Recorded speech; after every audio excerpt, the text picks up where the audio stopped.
Hola doy. Morning. Morning, neighbor, morning. Morning, neighbor, morning.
Keep a fire burning red in a Georgia representing of a Kams audio.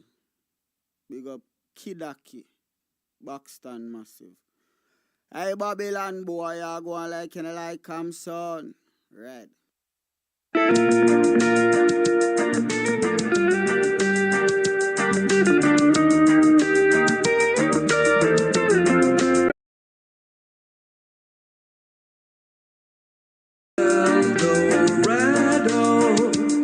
Best of all the world to be. In my heart, where'er I wander, memories enshrine thee. All my hopes and aspirations, all my longings, woes aside, everlasting bonds surround us as the fleeting years roll by.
Kams audio son. You burn the swine when I want you shine. The tree of life, them I want you climb, cause them heart no kind.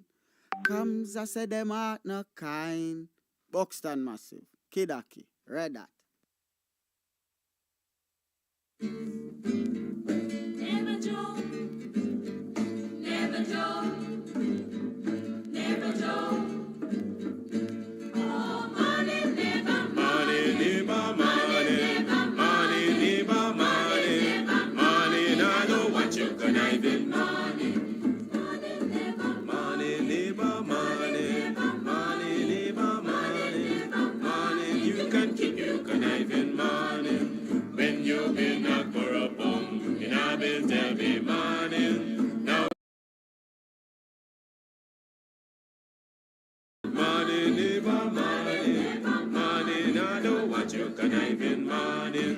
Neighbor, neighbor, joker. Neighbor, neighbor, joker. Neighbor, neighbor, joker. That's all the money that me work for. A 2 pound note and a guilder piece. A 2 pound note and a guilder piece. A 2 pound note and a guilder piece. This all the money that me work for. I said money never, money never, money, money never, money, money. Now I don't want you can I be money. Oh, Joseph. Well, I invoke the WPA's position that we are engaging in civil disobedience and non-cooperation with the government. And on that grounds, I refuse to participate in the interview. The question in struggle, is not personal. Whatever sacrifice as a political activist or a political leader you have to make for your people, you have to make it. Guyana and Guyanese, at home and abroad. Tune in to Guyanese Morning Time, hosted by Kadaki Amsterdam, where the sun always shines. Guyanese Morning Time, the people calling Guyanese Morning Time. Rhythm, rhythm, Guyanese Morning Time. Intelligence and knowledge run the front line. We go again, Guyanese Morning Time. The people calling Guyanese Morning Time. Rhythm, rhythm, Guyanese Morning Time. Intelligence and knowledge run the front line. We go again. We rise up early morning watching Kams TV, where wisdom and knowledge, yes, it is the key. Exposing corruptions over land and sea, where the wicked politicians, they try to trick me. Guyana is a land for everybody. With 6 races should live in harmony. Is one set of people getting aisle money. Is one set of people doing the thievery. Guyanese Morning Time. The people calling Guyanese Morning Time. Rhythm, rhythm, Guyanese Morning Time. Intelligence and knowledge run the front line. We go again, Guyanese Morning Time. The people calling Guyanese Morning Time. Rhythm, rhythm, Guyanese Morning Time. Intelligence and knowledge run the front line. We go again. This is a program that you all can see. Sharing your views and your integrity. Like it, comment and share it all around. Pass it to your neighbor, safe and sound. A sad situation going on in this town. The voice of the people is getting trampled down. Out of the mouths of knowledge run the front line. We go again, Guyanese Morning Time. The people calling Guyanese Morning Time. Rhythm, rhythm, Guyanese Morning Time. Intelligence and knowledge run the front line. We go again, fooling the people. You promoting evil. Stop lying to the people. You are a part of the cycle. Morning Time, the people calling Guyanese Morning Time. Rhythm, rhythm, Guyanese Morning Time. Intelligence and knowledge run the front line. We go again, Guyanese Morning Time. The people calling Guyanese Morning Time. Rhythm, rhythm, Guyanese Morning Time. Intelligence and knowledge run the front line. We go again. They got Breakford, Bork and Mark Benchcop. David Hines and Kadaki Amsterdam. Sherrod Duncan, Nigel London. Normal Brown and Gavin Machos. Big up Paslow, poor people governor. Simona Brooms, Robin Simpson. Hampton Green and Winston Jordan. And yes, we can go right. Rhythm, Guyanese morning time. Intelligence and knowledge run the front line. We go again. The relatives and friends of young Quindon Bacchus, they deserve justice. The family, the relatives and friends of our in Boston, they deserve justice. The family, the relatives and friends of Peter Headley, they deserve justice. And so when we say that Guyana is an apartheid state, Varon's cheerful country manor. With free secured on-premises parking, our beautiful vacation air-conditioned home offers 3 beds, 2 bathrooms, a spacious kitchen, and all modern amenities. Located at Tushen, on the eastern bank of the mighty Essequibo and the western coast of Demerara, Varon's cheerful country manor is just a stone throw from the ocean. Make that reservation now on Airbnb and VRBO. For contact, call us on 516-770-3053 or 592-685-3521. Make Varon's cheerful country manor your home away from home.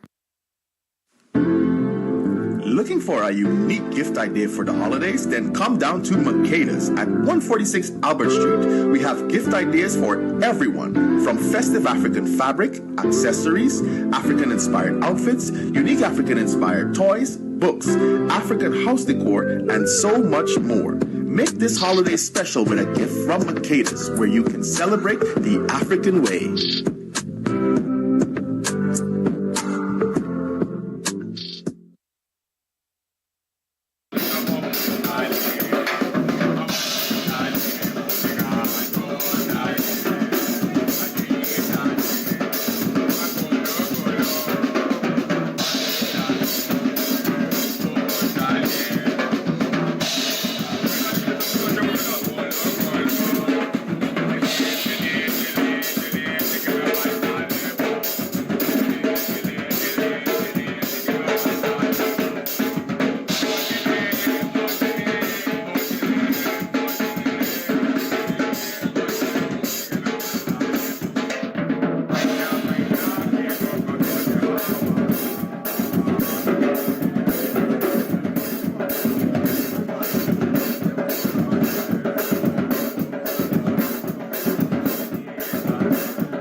is Konganaya outside of Demico, the western pavement of Demico. And they are, of course, performing some cultural shoots Saturday morning.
Morning, neighbor, morning.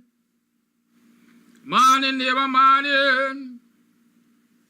Buenos dias. Vecinos, buenos dias. Morning, how you morning, how you doing? I was starting to talk Spanish. Hola, doy. Morning. Welcome to another program of Guyanese Morning Time. I am your host, the BUXTONIAN Kidaki Amsterdam.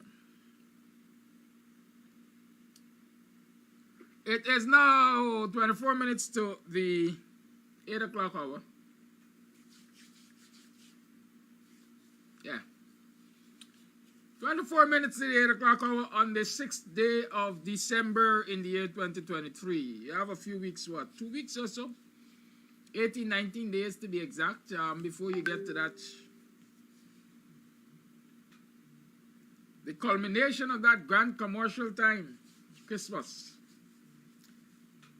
Who's calling? Why y'all calling so early? All right, let me find out. Good morning, how may I help you? Hi, good morning, Kadaki. This is Jason Benjamin, your classmate for the Industrial Relations and Personal Development. Nonetheless, I wouldn't want to talk about the road so much, but I want to talk about where our Guyanese people need to not sit back, because we know exactly perpetrated on the Guyanese people. Of course, we are faced with that economic apartheid, where they're depriving us of many things to even make us second-class citizens. We also see that currently Bharat Jagdeo, the pathological liar, is in bed with Maduro. You understand? And so, for all these things, we see our fraud, the dunce, president, is unable to even instruct or ensure that the Bharat Jagdeo be arrested immediately for putting Guyana in this hot mess that we are currently in. And they went to Parliament talking about national unity, but here is where we're seeing on a holistic manner, they are using these opportunities to reach out to the people, to do campaign and not including the opposition party, or the members of the opposition to show and just talk about issues, but think about ways we can confront these issues and get it, because there's a time, especially at this time, Bharat Jagdeo will not, and I repeat, Bharat Jagdeo will not call snap elections for all the madness the corrupt PPP regime is doing. And so at this time, I just want to call on the people to watch out for those handouts, those hefty handouts that will be coming their way. You take it, it belongs to you. It's not their money. But of course, remember, for all those who registered, remember that together we can remove the PPP out of office. And for Guyana to grow, the PPP must go. Jason? So remember, use your index finger to vote them out. Jason? No more. Don't go no, wait, Jason, wait, I want to ask you a question. You're an old soldier, I know you're an old soldier, you served. What actions do you recommend at this time? At this time, you need to do a diplomatic, the government today needs to do a diplomatic approach in pressing the issue, because at this juncture, one of the things that changed everything that is unfolding is that we weren't getting information or proper information wasn't reaching the people at the lower level so that they can make informed decisions. And we also saw where the Guyana Defense Force, for example, when it should be contributing meaningfully to the economic development, to assist the civil powers in the maintenance of law and order when called upon, and to contribute to the economic development of Guyana, we are seeing all those things being utilized in a way for politicking and not really doing their actual duty. And so in itself, people, when you should be getting beef up presence at the border to reinforce confidence in the people and not allowing them to removing themselves from that area which rightfully belongs to them, Instead of that, so people are confused. They don't know which way to turn. So one of the first approaches, in my opinion, and from a military standpoint, is to ensure accurate information. Meet the people. Nobody can call a number to say, oh, what is this, what is that? You don't know what number to call, nothing. And then on the hierarchy, you need to get your brothers and sisters, the CARICOM sisters, their brothers. You need to also get the United Nations. And at this point where Maduro made his threat to the Guyanese people illegally, we, of course, have to robustly confront this issue and think, not like the president's talking about giving 24 hours and showing his shots. That is utter nonsense. But that's my input. Thank you. Thank you for your call. Call your life. Hi, hello. Good morning, Mr. Kidaki. I'm calling concern. Caller, you need to turn down whatever you have in your background. Yes, Mr. Kidaki. You hear me properly? Yes, sir. I'm calling concern. They would have published 2 rogue police ranks. These rogue police ranks would have went to court yesterday. They published it big in the social media yesterday. Anyway, these ranks would have went to court yesterday, and the magistrate would have struck out the matter because of the offenses they charged them with and the wrong sections. Now these police ranks were free to go. These police ranks were free to go, and when these police ranks went downstairs, these police ranks were still held in custody.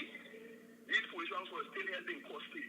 They didn't let these policemen any other charge while they were being held. All they told these police ranks that Mr. Sarabo said that Mr. Hickins said that they were $10 million station bail.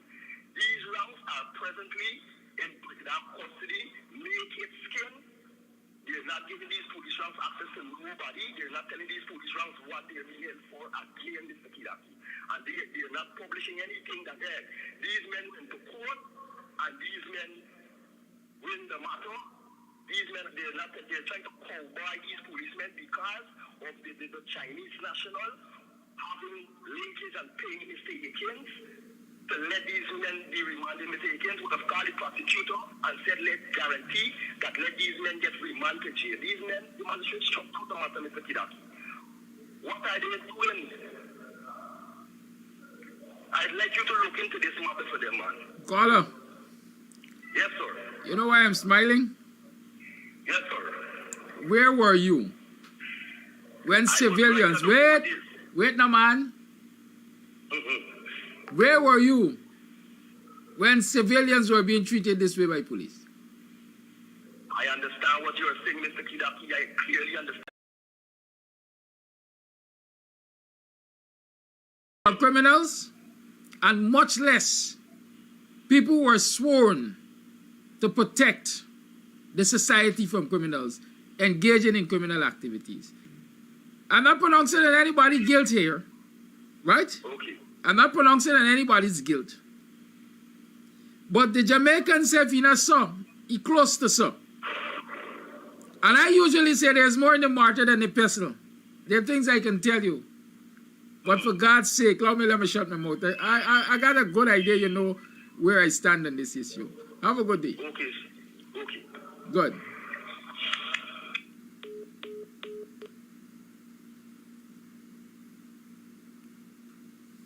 It's a sickening thing. Very, very sickening. Very, very sickening thing.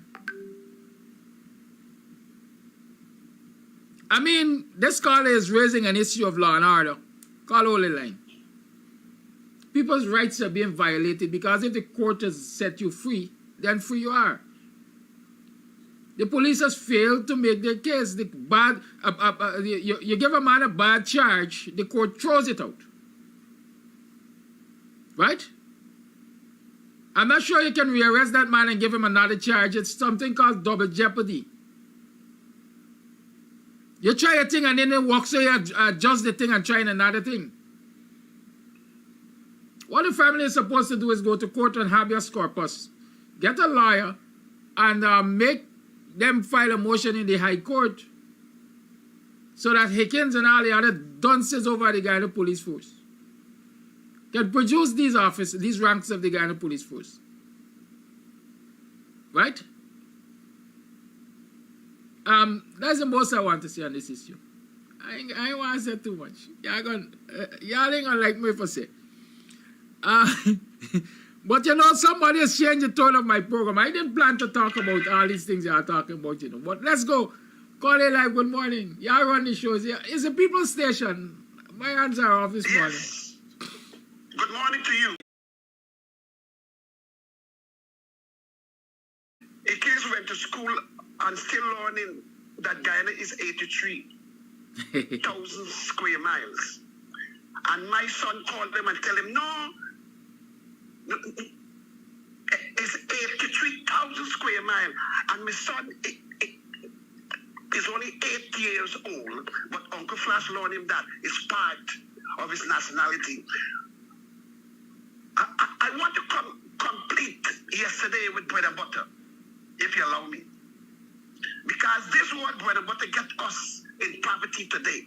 Because of those who only looking after their bread and butter, which is wrong. We should always love this word. Remember that word, remember. Remember what our foreparents did after slavery. What they did, Uncle Flash? They work and they pull their money together. They didn't think about their bread and butter alone. They pull their bread and butter together. What they build, church. What they build, school. And what they did after that, farming. And make everyone could get bread and butter for life, to eat, to survive. The engineer, I'm talking about the engineer them today. They only think about their bread and butter, and that is wrong. What about the children them today? They went to school to build a wider road for convenience for the two vehicles and children that they could walk and go to school and walk and go to church. No, bread and butter. That word clean us today. Because of bread and butter, make the wife of Mr. Philip and Joe McCann sit down there and only look and think about their bread and butter and did not object that rotten boy Jack Yosu that called our black sister low life because of bread and butter. They only get away for them bread and butter. Something happened. Left they begging and all these things. But make story short, one of the African brother went into the grocery store and asked for a cup of coffee. And the grocery man refused to give that black brother a cup of coffee. He came out to me. He said, sir, I speak a little bit English. I said, what happened?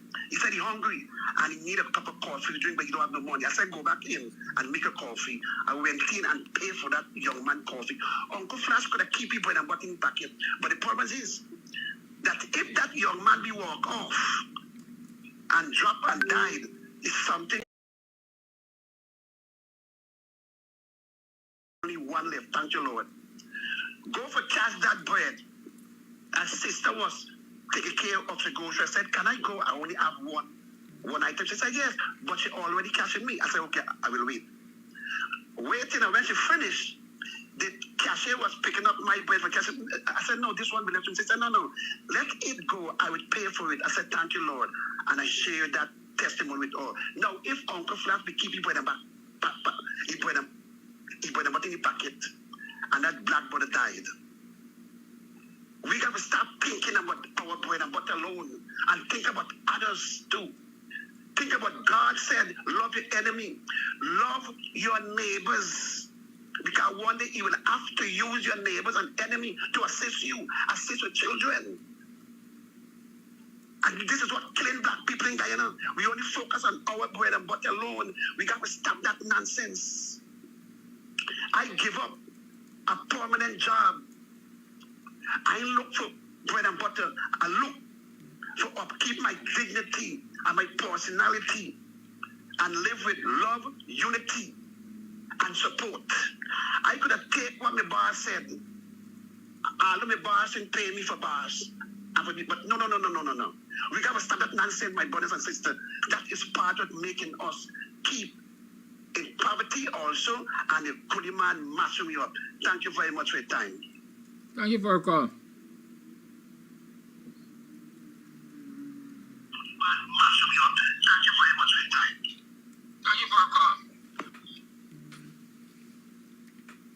Should I say the lines remain open or should I get on with my program as planned? It is 8 minutes to the 8 o'clock hour. Good? Unless you are calling again, let's move on. There are a lot I can say about that bread and butter issue. But I'm not the one to prolong an argument. I can only give if I have. I can't give what I don't have. And so it would be logical for me to try to ensure I have. First and foremost for me before I can give. Even if what I have is not enough for me, the possibility is I can share from the little that I have. So at every step of the way, even the good book I think tells us, the good book tells us, or we have grown to learn that self-preservation is nature's first rule.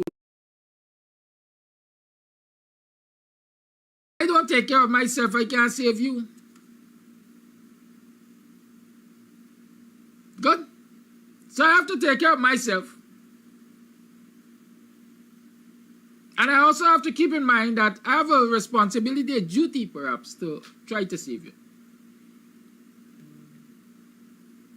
So when I say to you the issue with the roads, for example, the engineers are concerned about their bread and butter, and so they're not going to fight and challenge the system. It's the reality. We're living in a wicked, we're living in a wicked system. A system that really has no checks and balances, quite frankly, because all the checks and balances have been kicked out to the door long by the PPP. You heard that recording with the guy talking about the CPC and so on, and he referred to the Teaching Service Commission as having the sole authority to hire, discipline, and fire teachers. Check and see the composition of the Teaching Service Commission. Check and see the processes which were engaged in constituting the Teaching Service Commission. And ask yourself if the Teaching Service Commission is going to be unbiased, or is going to stick to its constitutional mandate, or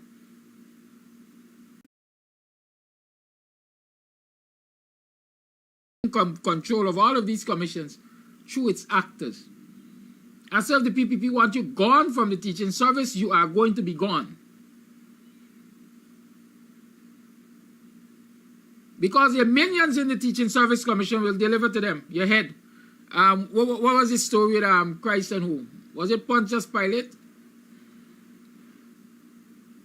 Who do you want, Barabbas or whatever, man? Y'all know these stories of the Bible. They're going to get who they want. And the engineers have families like we have families. They have mortgages like we have mortgages. They have to live like we have to live. And so the first consideration in their mind is, what will happen to my family if I can't provide for them, if I get fired?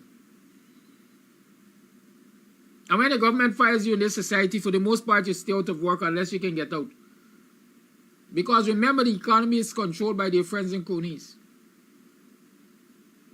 They're going to tell private sector, don't hire this man or we ain't going to give you no work. So even the consultants are willing to hire the engineer because they need engineers as part of the consultancies which they do for supervision of work and so on. They're not hiring the man because the government dismissed him. And also whisper that if you dare to hire him, you're going to suck salt.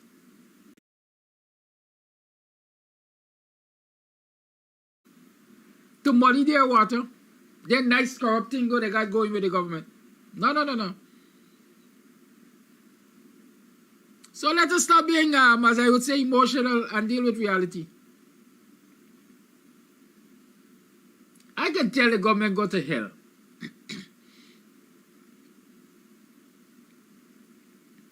Because I don't depend on them for bread and butter. I've never, in all of my 50 years, most of my work has been in the private sector as a self-employed person. I can count the years I've worked in public sector and even private sector for people. Right? And so when I tell them go to hell, I can tell them go to hell. I mean, if they really want to get doggish, they could do what they use.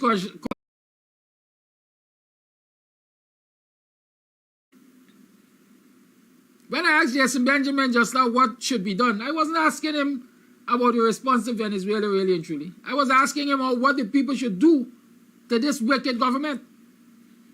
The likes of Jagdio that have us in this precarious position. That is what I was asking. But again, I didn't want to prolong on the conversation on the phone because I want others to have this say. Right? Reality trumps emotion. That's how I put it. And so people will look after their bread and butter. What you can do to change what is happening is on the actions of their government. And when the masses come together and do that, then everybody is protected. And so no one person has to really think if they take action or if they stand firm against the government, they will lose their bread and butter because they know the masses stand with them. But for as long as we remain a divided people, individualism will triumph. And that's the reality. Good? Now you notice my headline this morning is what you going to do now? Huh? What you going to do? Huh? Because there are several things I wanted to respond to. I wanted to respond to the CPC, Sir Potter College of Education. There's that video which is circulating there. By now it might be viral. With the young man cussing up and talking about all the madness.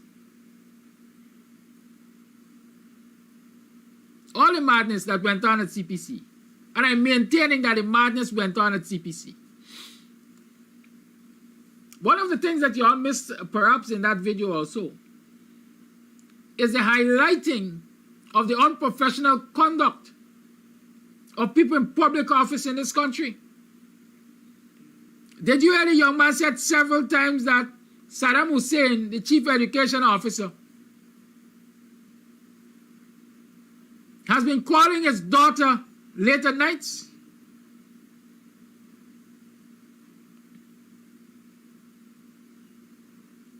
And he asked, sarcastic, rhetorically I should say, was he calling her to discuss Ministry of Education business, or he wanted her to dress up in a nice fancy gown with no panties and go meet him somewhere? Because in reality, if you as a public official call a member of your staff after working hours, especially past 6 and 7 and 8 o'clock at night, it gotta be a calling them for something private and personal. It has to be a calling them for something private and personal unless they are on call for 24 hours as part of their contract. And I don't know teachers are on 24 hours call. But a lot of our professionals, a lot of our people in the society, again, because of this fear of losing bread and butter, and an ignorance of what the law allows and what are the protections in place to them, believe that when these jackasses call them out of working hours, they got to answer them a yes sir, no sir. Kiss me neck. I did calling you last night at 8 o'clock. Why you calling me last night at 8 o'clock? Is my man, my woman, or my child? Wait until I get to work.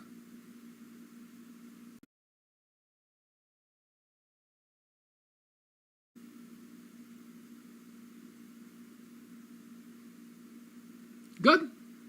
I want you to recognize that. In all fairness, I usually say when I make comments on things, people have a right to respond. And so in the interest of the right to response, I will post for you. I hope I find it quickly. Or play for you. Well, I have to post. I have to read it. The response of the Geopolitics College of Education on this matter that was raised. But I will tell you something, and you all are aware of that. I'm sure you all know the term CYA, cover your ass. CYA, cover your ass. I am saying from the inception, I believe this post by the CPC is a matter of covering their asses. And so let me read it. The Geopolitics College of Education notes with concern an abusive, libelous rant of a man who appears to be living in a foreign land on the social media platform Facebook. The college would be happy to receive any information that is credible and would work expeditiously to resolve any legitimate issue raised. In the meanwhile, the CPC states emphatically the following. Number one, no student graduated CPC on the 29th of November 2023 without grades. I agree, all of them were given grades.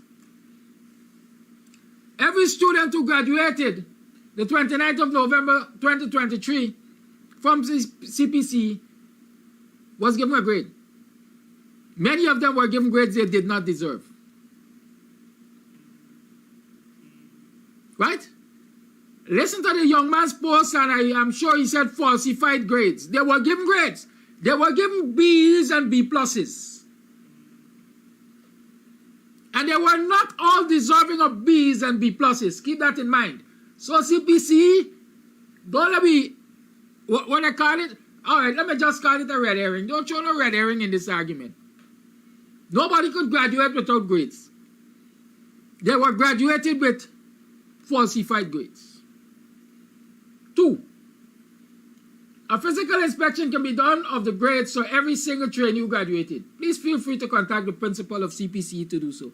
I personally don't need a physical examination because I will see B's and B pluses. That's the argument. I have seen evidence to that already. 3, the number of teaching practice was changed from 4 guided teaching practices to 2 guided teaching practices. 4 individual study teaching practices to 2 individual study teaching practices. 4 final teaching practices to 2 final teaching practices. So in other words, every practical for assessment by this institution was reduced to 50%. That's how I am interpreting it. Everything was reduced from 4 to 2. 50%. It has always been that trainees were assessed on the best 2 of the 4 teaching practices done. Previously, CPC trainees were required to do 12 TPs. This meant that CPC would have had to engage in more than 24,000 TPs for its more than 2,000 trainees. Additionally, CPC also decided that rather than CPC doing the TPs only, it would be useful to use education officers and head teachers to do TPs. Therefore, a trainee may have failed the 1 TP done by the HM, but would have passed TP based on the average of all TPs, the average of the other 5 TPs. Now let me say this. When an academic standard is set, it is set after careful consideration. It is set after careful consideration. And so, the original standard of 12 TPs for teachers must have had some careful consideration. And it had nothing to do with the number of teachers that were to be trained. It had to do with it has to do, let me say has, I don't care they say they train it. It has to do with an academic standard. And the specialist must have concluded that to get to the point of being capable and efficient and everything else that is required in the classroom, Trainees must do a minimum of 12 teaching practices. A minimum of 12. And so the CPC management or the Ministry of Education, the education managers decided here, because the batch we are training this year is 2,000, it means we will have. What were the considerations apart from the number of teachers to be trained that were used to arrive at this new academic standard? In other words, they watered down the thing. They watered down the thing, right? We're going to talk about the watering down of the thing. CPC has a backlog of more than 1,200 transcripts to be completed. Most of those are for the UG students who graduated 2 or 3 weeks ago, and those who have now started. The transcripts were not issued when the students started UG previously, but now UG needs it. Our emphasis is on completing these UG needed transcripts first. The students who graduated on November 29th were asked to wait a bit while the outstanding transcripts are prepared. CPC's graduating students will need a transcript closer to September 2024 if they decide to enter the UG. We are working to make sure we are current with transcripts in the shortest possible time. Failure of administration and process. Why transcripts were not issued in a timely manner from the previous batches, and why transcripts from 2 and 3 years or whatever it is must roll over into this current season.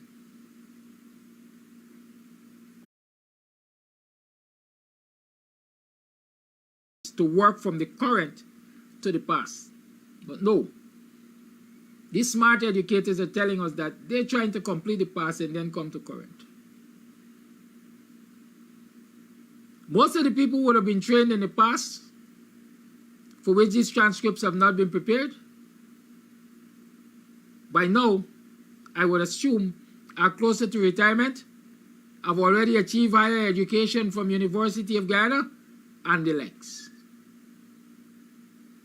This current batch needs the transcript. Current.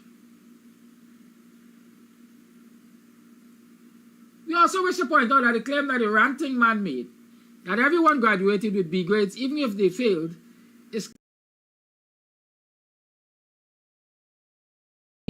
graduating cohort. Teacher candidates were featured in mostly the first 3 quartiles. The percentage of trainees earning distinction, credit, and pass was no different from previous years. Right? What are the first 3 quartiles? You all want me to repeat them for you?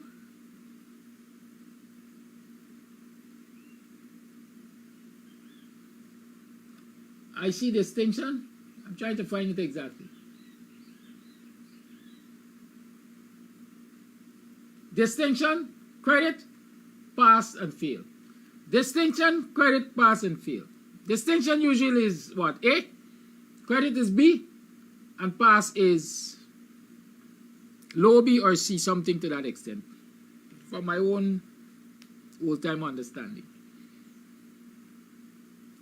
And so the graduating cohort featured mostly in the distinction, credit, and pass brackets. You all assess that for yourself.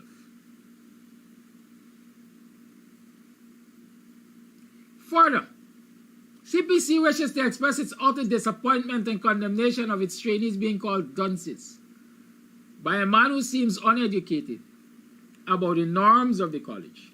Such labeling is ironic, coming from one who served as an unqualified and untrained teacher, and has several instances of indiscipline on his record that even resulted in him in the withholding of his salary, and which instances could not have inured to the benefit of the children under his care. More so, we refute the condemnation of the college's principal and other members of the leadership team who have worked tirelessly to bring about good for Guyana. I ain't got too much to say on that, except I see an ad hominem attack. Attack the messenger. Don't deal with the message. Attack the person who is criticizing y'all instead of dealing with the criticisms that the critic has identified. Nice for educators. The CPC reiterates just how proud it is to have been able to, in the face of COVID-19, train the Caribbean's largest single batch of teachers, thereby raising both the quality and quantity of trained teachers in the classrooms across Guyana. Raising the quantity. The quality is questionable. Raising the quantity. The quality is questionable. And before I move from there, let me tell you this. Training the largest batch of teachers, single batch of teachers, was one of Priya Manichan's to do. It was on our wish list. She said it very early that this PPP will train the largest batch of teachers in this term. She said it. Go check the media. You will see her speaking about it.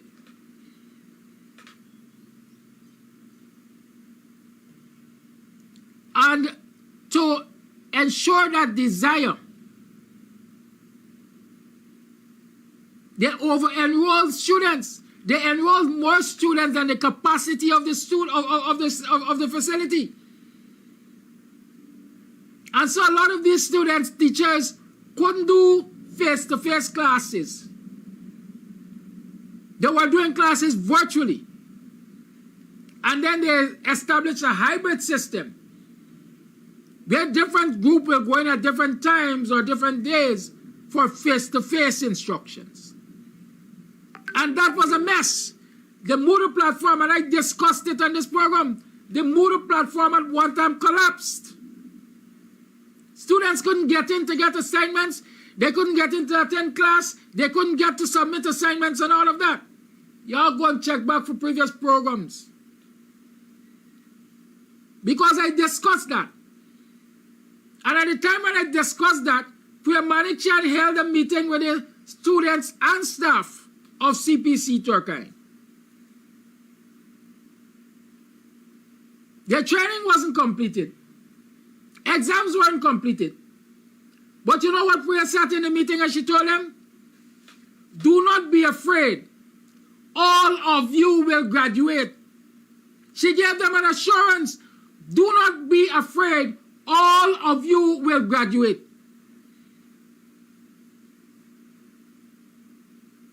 Now if I give an assignment to my child to clean the house as a reward,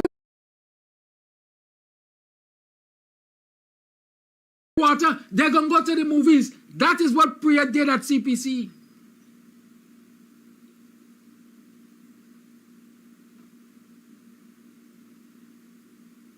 So these students know, these teachers know, these training teachers knew that regardless of what they did or didn't do, they were going to graduate.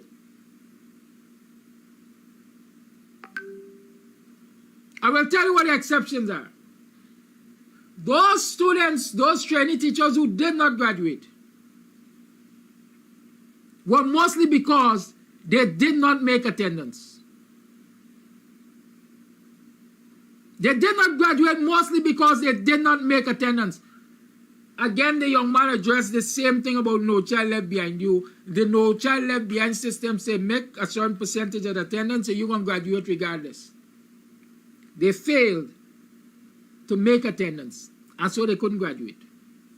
I don't know if his daughter falls in that bracket according to the CPC's release. The CPC will remain resolute in its mandate and ask that persons refrain from politicizing the training of teachers, as when our teachers perform, it is all of Guyana and Guyana's children who benefit. Yes. When our teachers fail, it is our children who fail and all of Guyana that fails. And we will continue to observe what is at CPC, going on at CPC, and address it in the public domain because it's Guyana's business. It is our business.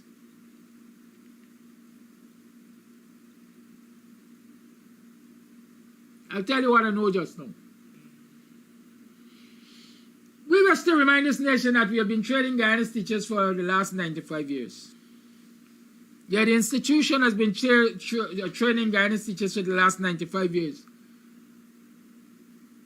Under different management, with a set criteria, with respect for processes, respect for academic standards, and so on. Yeah, the institution has been doing it. But in this era, we have people who are willing to take political instructions and bend and break the rules so that people can achieve their political aspirations. And that is where the problem comes. I'm saying this. I will say this beyond the shadow of a doubt. I know that there are lots of teachers who didn't complete their teaching practices, who didn't complete their personal study kits, and who didn't complete a lot of assignments, that graduated with B's and B+. I know many of them. I tell you all, I love, my first love is education. And before you all ask me, like, declare it, I never went to CPC.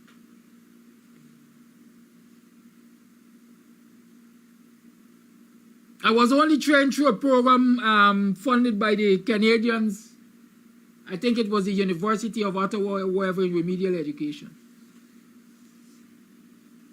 But in matter, I'm declaring it so they ain't not say I untrained and unqualified and so on. The system failed again. If they employed previously an unqualified person, you don't have to be trained to be qualified.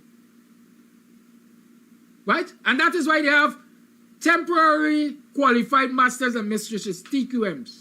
You could be temporarily qualified because you did well at CXC. You could go and teach alone with CXC, and get a certain distinction, go to say grade 2 and so on. You could go and teach.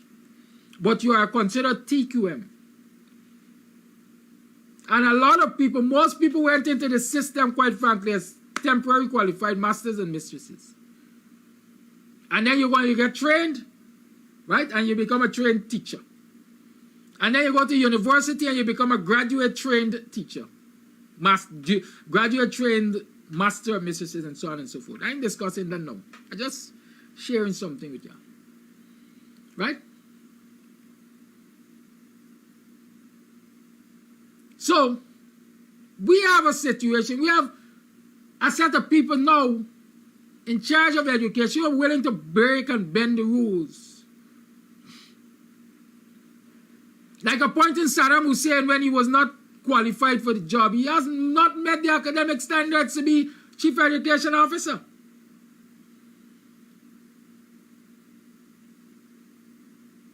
That's a fact. And so this statement by the CPC is simply a case of covering their asses. Let us say it's your statement to defend, and somebody noted it on Facebook. The CPC has never done that before. Respond to public criticism, but they necessarily think it is important to do it this time. Why? The politicians call them and tell them put a statement out there.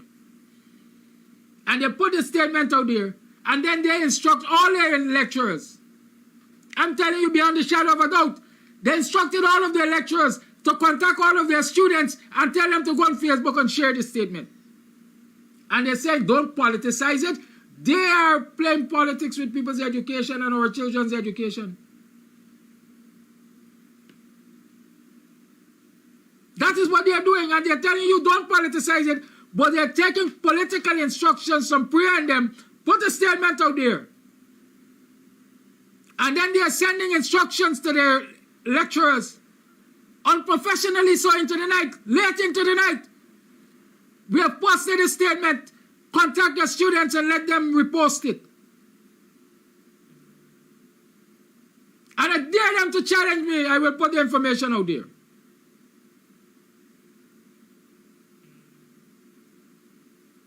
They're a set of dishonest misfits.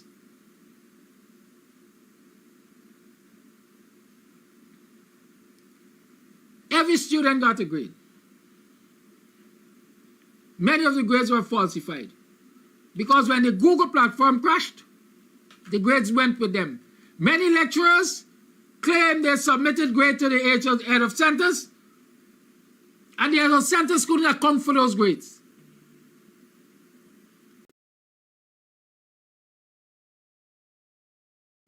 The institution. Naturally, they will defend the institution because they don't want to have to go back to the institution to redo the program. They say don't look at give us any amount. If they give me a B that I don't deserve, and I'm now a graduate teacher, which means my income will go up, self-preservation is nature's first rule. I will take it. I will be grateful. And if they say share the statement, I'm going to share the statement. Because I've already received the benefit from their incompetence.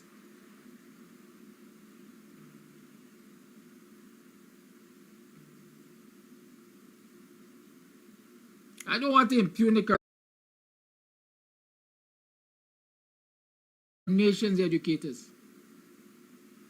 I have nothing else to say on this matter. But the evidence there. Just as though they tell you, you could go and check physically and see the grades. The physical pieces of facts, evidence, information to support, for the greater part, the charges that have been laid against CPC. Look at this idiot. Nobody talking about why $80 million. At this time, got to be a PPP goat. Because we ain't talking about $80 million now. We're talking about corrupting and bringing disregard and disrespect to the process which is supposed to be used to educate our educators so that they can competently educate our children. Morning, neighbor, morning. Morning, neighbor, morning. How you all doing? Good morning. Buenos días. ¿Qué tal? ¿Cómo estás? Morning, are you morning? Welcome to another program of the Guyanese Morning Time. I am your host, the BUXTONIAN Kams. Welcome to the program. How you been? How was it yesterday? I know a lot of y'all antsy yesterday. Antsy. Up until now, y'all still antsy. Let us keep our prayers, keep in our prayers the ranking officers of the Guyana Defense Force who, up to when I went to bed, could not be located. Because the aircraft, the helicopter, the Bell whatever, is it 212? A Bell somebody that was, they were flying in the...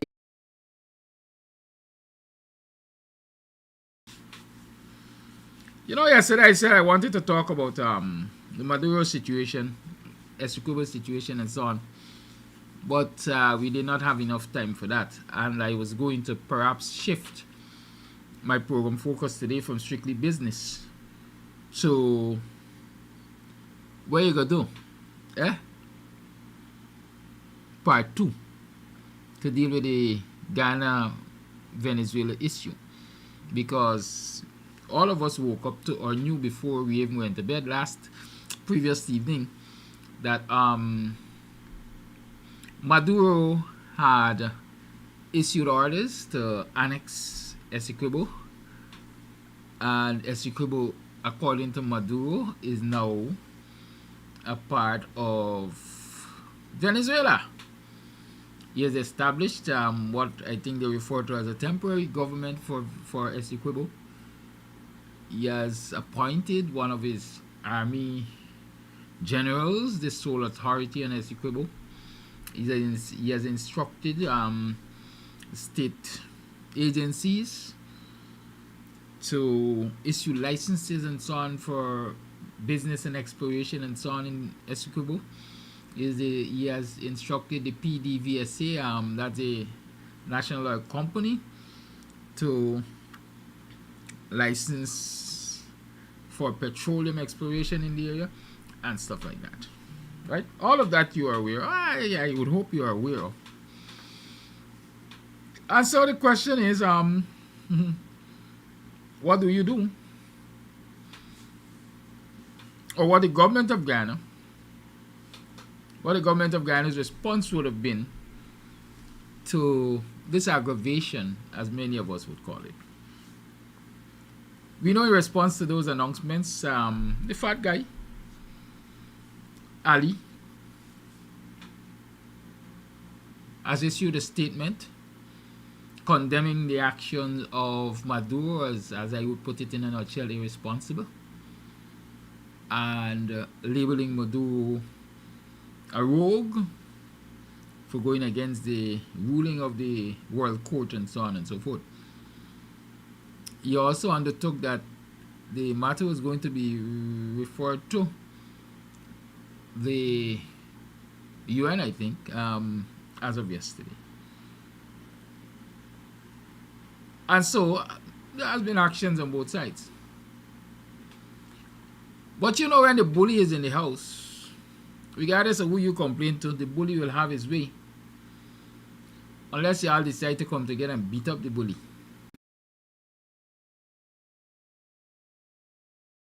The big powerful allies of Ghana. Well, the allies of Ghana would be questionable now. I will tell you why.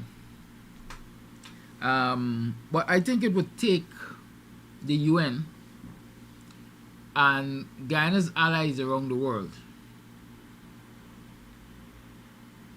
to deter Maduro and his band of masqueraders. Let me call him that. Right. Exxon is well, not Exxon. What's the other company? Enron. The other major US oil company is in Venezuela. And so, as we like to say, torn between two lovers. Is the US going to be torn between two lovers? That is still to be seen. What role the US will play in terms of defending Guyana. Because they also have major companies in the US have investment in Venezuela as well. As a matter of fact, those investments got back on stream less than 6 months ago, if I can recall.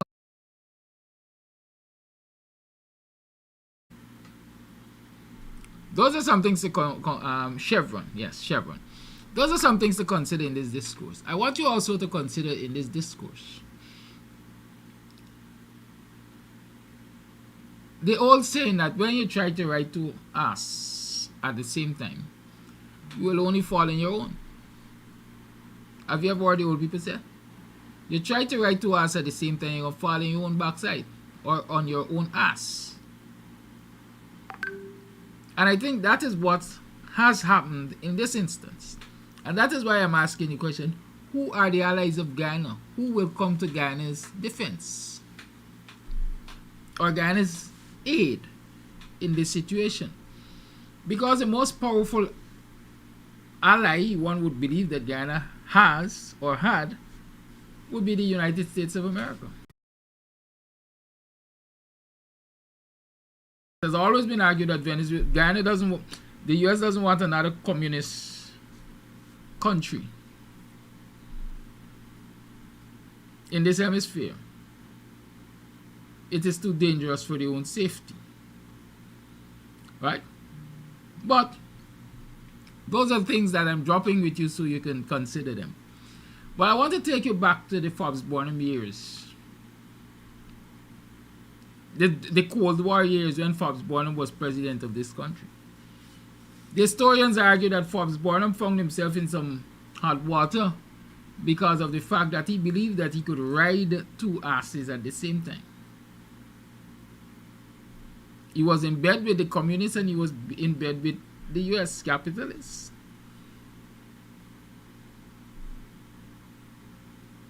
And at that time he succeeded in doing it for a long time. Because like I said, the Cold War was on and the US really wanted Guyana because of its proximity its location, its geographical location, in this corner. And so many argue that the US allowed Forbes Bonham to get away with all manner of ills. But then there came a time when, as world politics was shifting, the US recognized we don't need Forbes as bad as he thinks we needed him. And so they started to squeeze him.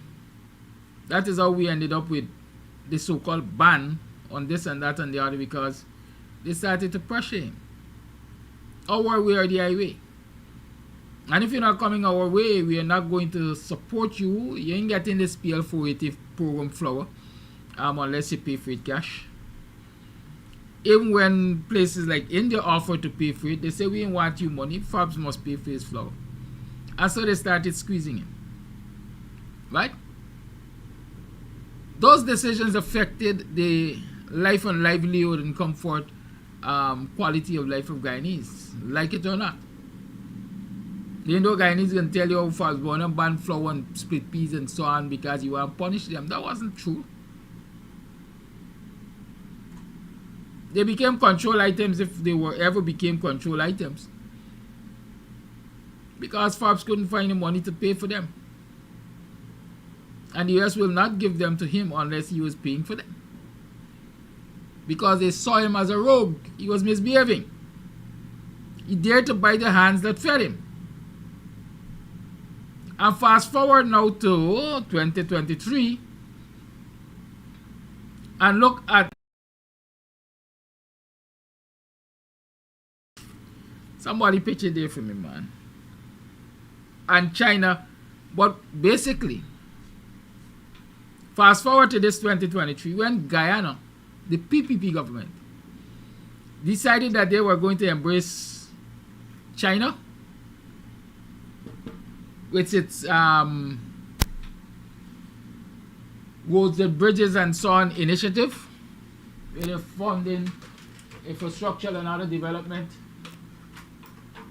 in places like South America and so on and so forth. It's an economic war. And Guyana, the PPP decided, well, we're going to embrace them. We're going to embrace them. Right? We're going to go the opposite to OPEC, and we're going to go the opposite to the G8 or whatever we used to call them, and so on and so on. We're going to embrace this new bloc that is in competition with the US and capitalism and so on, if I can call it that. And since they did not learn from other people's experience, like Forbes' experience, I think we have found ourselves in a situation where the US is saying, let your new friends defend you. Right? Let your new friends defend you. Since you are going to love up and kiss up and be in bed with the Chinese and so on, and we are saying don't do it, we are going to lift sanctions from Venezuela because Venezuela got as much oil and perhaps more oil than you have. And so we will lift sanctions and we will get our oil anyhow, because you believe that this oil is your big bargaining chip that you can treat us anyhow. And so we will lift sanctions and we will get oil from Venezuela. We will get oil from South America. The same source of oil we're going to tap into from Venezuela.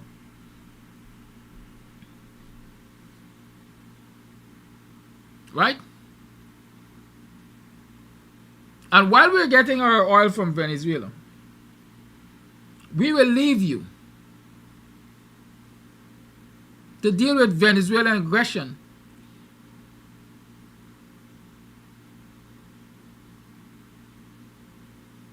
with their territorial claims. We will leave you to deal with that. We know there's a desperate Maduro out there. And we know you can come after Essequibo. And we will leave you to that aggression. Maybe until you can get your act together. And so far it would seem, at least from where we stand as citizens, that the Guyana government has not gotten its act together and denounced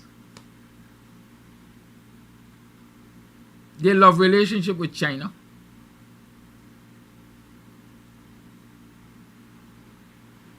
And they have not said, BRICS is what I'm looking for. And they did not say, well, we are not going to participate with BRICS. They didn't say that, you know.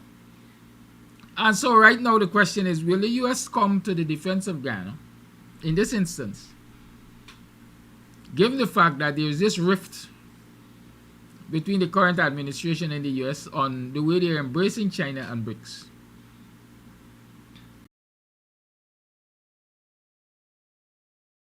In this discourse. But I will maintain that, listen, I continuously say, I'm not concerned. I really don't care. Not that I'm not concerned. I really don't care. I'm not going to lose sleep over the situation.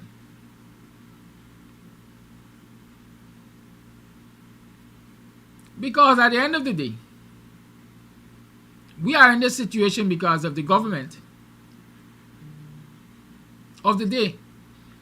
And until we can get rid of the government of the day, there is no fixing this.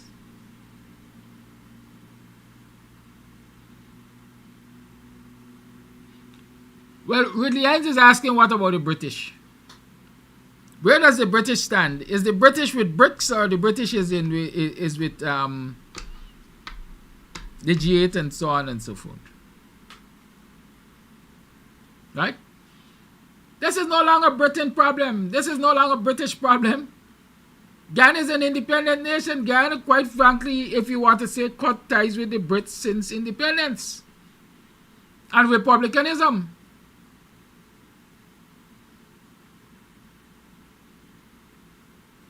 And the Jagdeo, the Jagdeo PPP had said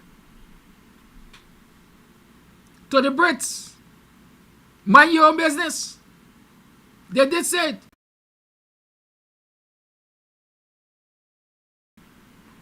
Laying conditions for the funding and advising on what are the things they would like to see in place. The US, the PPP kicked them out. And luncheon, I was tempted to say God rest his soul, but may he face his judgment. Luncheon was the man who said that they are not willing to give up sovereignty for this financing, this funding, this program with the Brits for the strengthening of local security systems. And so these things I'm saying, they're not just me saying them. We have heard them already.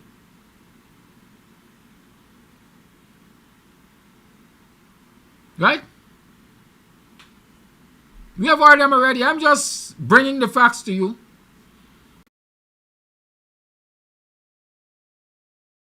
And say, well, the PPP think they're big and they're bad, and they arrive because Guyana got oil, and they can talk to people anyhow, and they can bite the hands that feed them. Let them fight this one on their own. And when they come to a point where they realize, well, hey, they are on the ropes, they might step in and referee the fight and say, well, here, what? We're going to stop this fight now. Guyana has learned its lesson. The PPP has learned its lesson.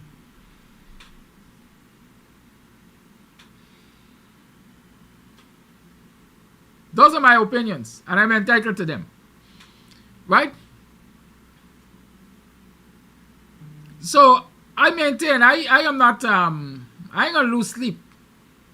There's not much that I can do as a citizen, quite frankly. I'm being me. What can I do as a citizen? Except try to educate you like I'm doing on these issues. I have no command of the military. I have no adversarial position to the government. I have no authority to say how the government should operate or not operate. Well, I have that authority. Citizens have that authority. But is the government listening to us? You see, Maduro went to his citizens.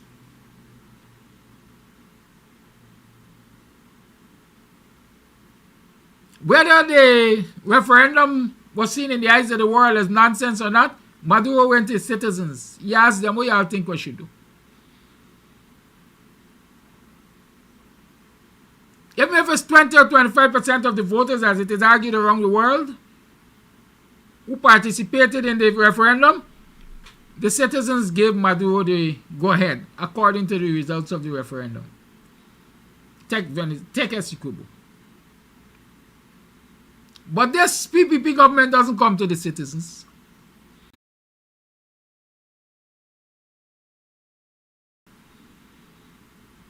See, I'm getting some issues with the live stream. It's getting some dropouts and so on. But I'm sure you're getting the message. I hope you're getting the message. Good. So there are some things I want to share with you this morning in relation to this whole situation. And I want you to be the judge when I'm done sharing them.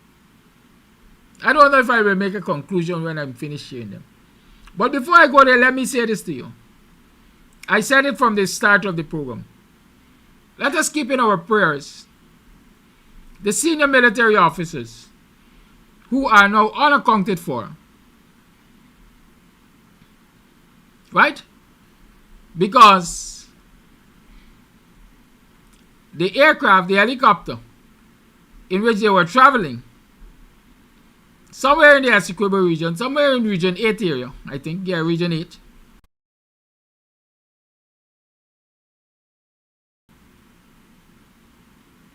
According to the press conference held last evening, they couldn't continue the search because the weather was bad. And many are saying it is the bad weather that was responsible for the quote-unquote disappearance of the aircraft. Good?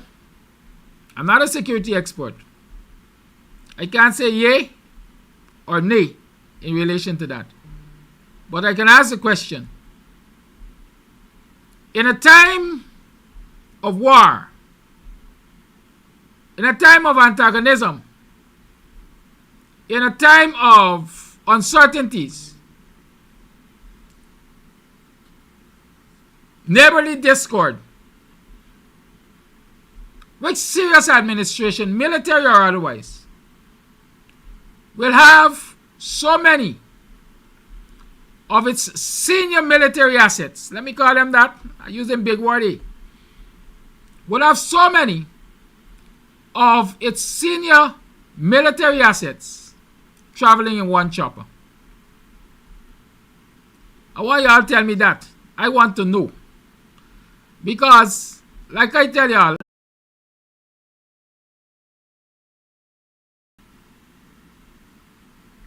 good? But I am saying that my own little common sense tells me that if your enemy wants to destroy you, they will first try to attack. They say, "Well, kill the snake, cut out your head." They will first try to attack your military assets. Because once they neutralize your military assets,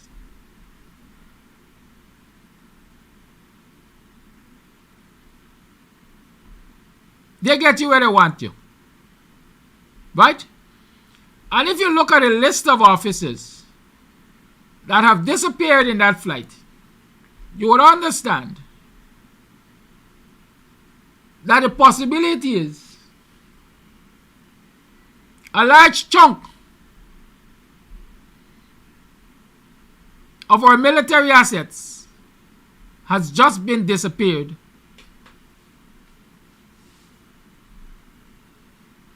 right? A large chunk of our military assets has just been disappeared. We have on that aircraft, according to the GDF, Colonel Michael Shahood, Lieutenant Colonel Sean Welcome, Lieutenant Colonel Michael Charles, Staff Sergeant Jason Khan, Lieutenant Colonel Andio Michael Crawford, and Brigadier Retired Gary Beaton. This is like a who is who in the Guyana Defense Force top rank. Right? At least that is how I see it. I know a lot of these guys when I was in the education department of the Guyana Defense Force there. A lot of these guys have exceptional training, especially Michael Shawood. I can tell you that. Right? Michael Shawood has serious military institution. Would have all of these assets in one place in a time of anxiety or war, as I might call it. Y'all tell me. And so, quite frankly, what we see there is an act of stupidity. Even if all of these officers had to go to the border region for a command mission or whatever they call it, they should not have been in the same transportation. They should not have even been traveling around the same time. They should have been staggered. They should have been coming from different angles, directions. There should have been diversionary flights. But you know what? This comes back to what I was saying several weeks ago when Kofi was saying, well, buy this and buy that. The government of Guyana needs to invest in its people to start with. Invest in its people. Invest in its people before you start thinking about investing in military hardware, for example. If you ain't got thinkers,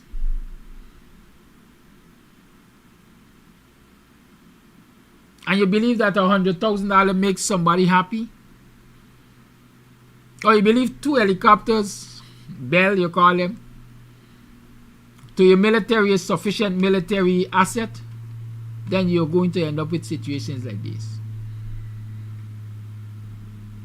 I'm not a security specialist. I don't know anything about the military and so on.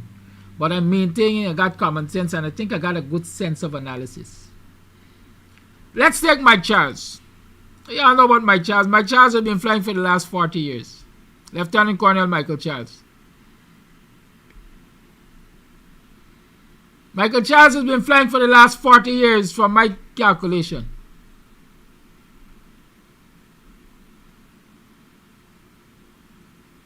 What is the possibility of a pilot of such experience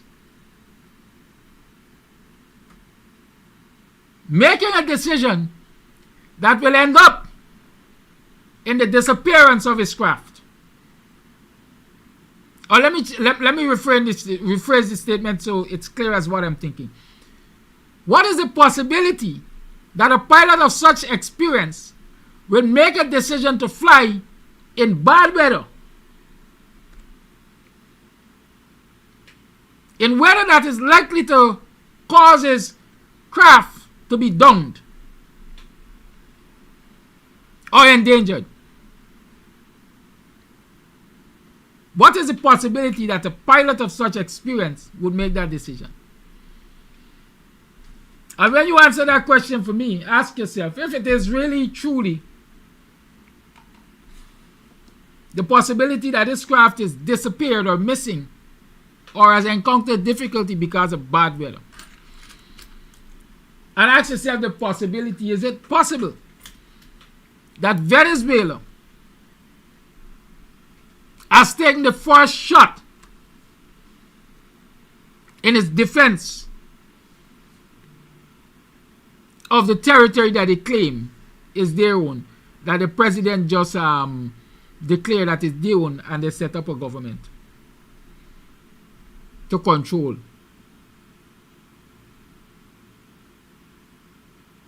People say it's fear-mongering. I ain't open to fear-monger soul. All I am doing is looking at the situation as it is, and I'm asking questions that any rational being should ask. A man of 40 years experience, 30 years experience flying this territory called Guyana, understands the weather conditions and all of that in this territory named Guyana. In this modern era, when, what we call it, AccuWeather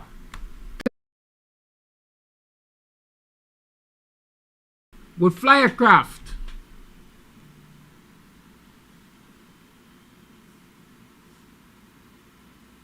in weather that can cause it, that can endanger it.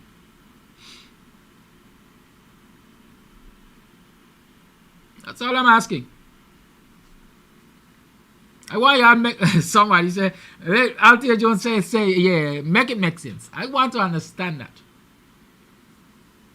Good? I want to understand that. But let me also share some literature with you that addresses this Guyana-Venezuela situation. And so that you can understand apparently what Venezuela's contentions are and what the world views are in relation to this matter. I want to start with the what they call she, deputy president or Maduro's deputy, executive vice president of the republic. Yes, Dr. Mohammed Irfat one, that's his Twitter handle, in a state of nervous, take a chamomile, then you know that you have no other option than direct negotiation under the Geneva Agreement. He must adjust his illicit behavior to the law, stop threatening Venezuela with his warlike friends, and suspend concessions in the sea pending delimitation. So there's some specific demands that are coming from Delcy Rodriguez or Rodriguez, right? Just here.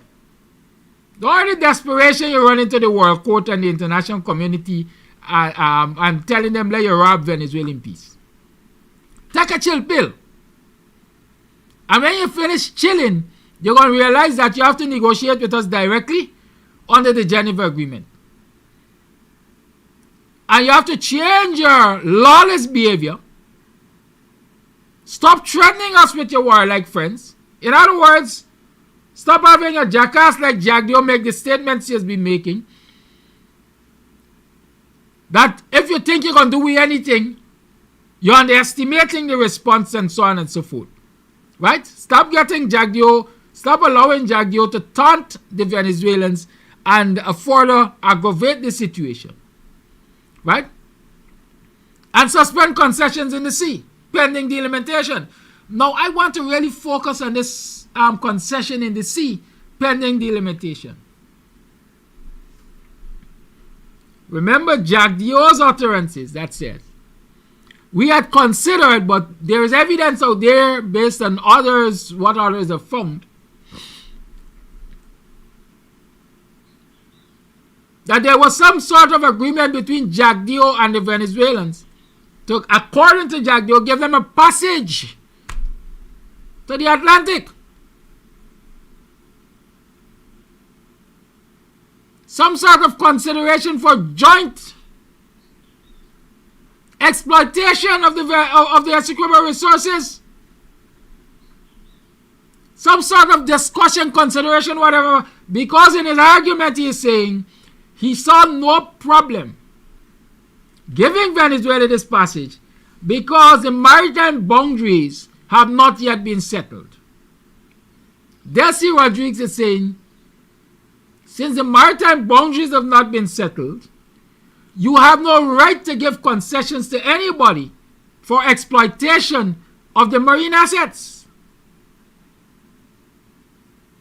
And so we are demanding that you stop, that you withdraw those concessions and come to the table and let us talk. Right? That is what Delcy Rodriguez is saying. And by extension, Maduro.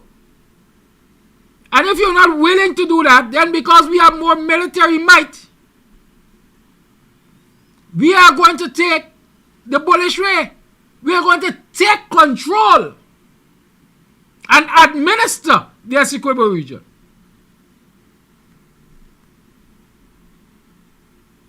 Good. The argument is the Venezuelans have no authority to take control and administer the Essequibo region. None. The World Court in the ruling said to the Venezuelans, do not do anything.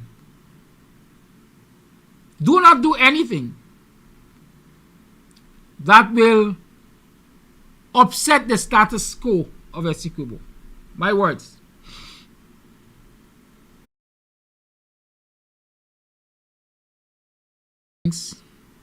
That the Irfanales and the PPP government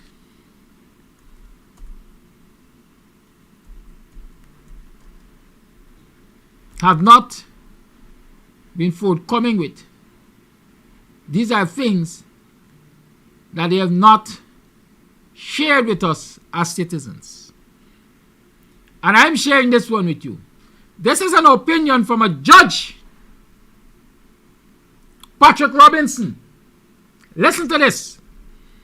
International Court of Justice. Separate opinion of Judge Robinson. Document number 171/2023-1201. Order 0102 EN. Right? Parent document number and all of that information relating to references to the court and so on. Date of document Friday, December 1, 2023, 12 hours.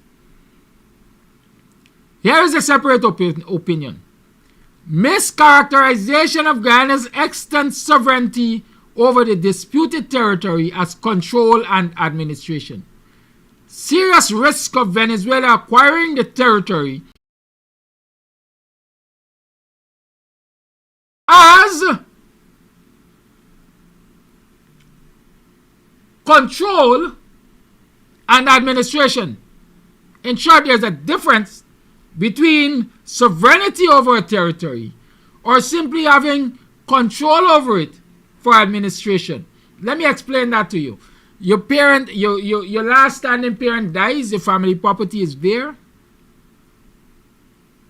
And one of the elders decided we are going to take control and administer this property until the dead is buried and the estate is divided. We don't own it. We're only taking control over it. We're only protecting it, preserving it until we can hand it out to the rightful owners. And so Judge Robinson is saying that in this World Court ruling, there was this misclassification that Guyana was only holding this thing. They only had control of it and administration of it. But it was not their sovereign property. Now me say so. Judge Robinson said that. I'm going to continue to read the opinion for you. 1. He's saying that because of this mischaracterization, there's a serious risk of Venezuela taking the territory in order to exercise sovereignty. 1. While I agree with the grant of provisional measures to Guyana, I disagree with the court's reasoning in certain parts of the order, as well as the formulation of the first provisional measure set out in operative paragraph 45 of the order. 2. It is surprising that paragraph 41 of the order reads, quote, the court observes that the situation that currently prevails in the territory in dispute is that Guyana administers and exercises control over that area. Judge Robinson is saying that's a mischaracterization. 3. It is surprising because the situation in Guyana today is the same situation that has prevailed since 1899, when, as stated in paragraph 23 of the order, quote, the territory which forms the object of that dispute was awarded to British Guyana in the 1899 award, end quote. 4. Thus, from that time to 1996, British Guyana exercised sovereignty over, it might have been 1966. Thus, from that time to 1966, British Guyana exercised sovereignty over the disputed territory, and from 1966 to the present time, independent Guyana has exercised sovereignty over the disputed territory. The dispute between Guyana and Venezuela does not alter the factual situation that since 1966 Guyana has exercised sovereignty over the disputed territory. Consequently, instead of observing that today Guyana administers and exercises control over the disputed territory, the court ought to have observed that today Guyana administers and exercises sovereignty over the disputed territory. So Judge Robinson is saying that based on this mischaracterization, the choice of language, the court has left an opening for Venezuela to misbehave. 5. Regrettably, the dispositive in paragraph 45(1) repeats the above-mentioned formulation by ordering Venezuela to, quote, refrain from taking any action which would modify the situation that currently prevails in the territory in dispute, whereby the Cooperative Republic of Guyana administers and exercises control over that area, end quote. The failure to acknowledge that Guyana currently exercises sovereignty over the disputed area does a disservice to Guyana. It is difficult to understand the court's restraint in acknowledging that position, particularly since the provisional measures orders cannot affect the merits of the case. This is made clear in paragraph 42 of the order, where, quote, the court emphasizes that the question of the validity of the 1899 award and the related question of the definitive settlement of the land boundary dispute between Guyana and Venezuela are matters for the court to decide at the merits stage, end quote. 7. The reasoning of the court is also questionable in its assessment of Venezuela's ambition in respect of the disputed territory. The fact is that Venezuela has objected to Guyana's exercise of sovereignty over the disputed territory. It has questioned this exercise and clearly desires to replace Guyana's exercise of sovereignty over the disputed territory with its own exercise of sovereignty. This plan is clear from the evidence the court cites in paragraph 34.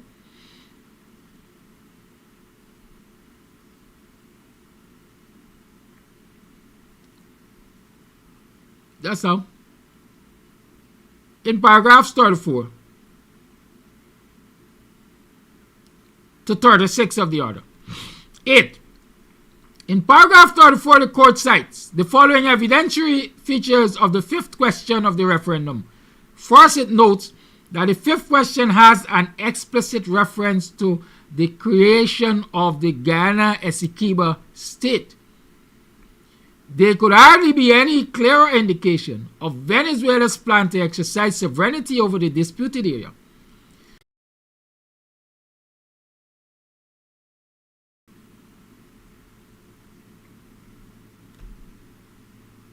Maybe incorporate Guyana. Right? Good. That's the opinion of Judge Patrick Robinson. From my understanding, Judge Patrick Robinson must have started on the arbitral on the case, but his opinion to the others in terms of language is different. And he's saying the language used by the court has placed Guyana in jeopardy of Venezuela doing just what Venezuela has declared that they will do.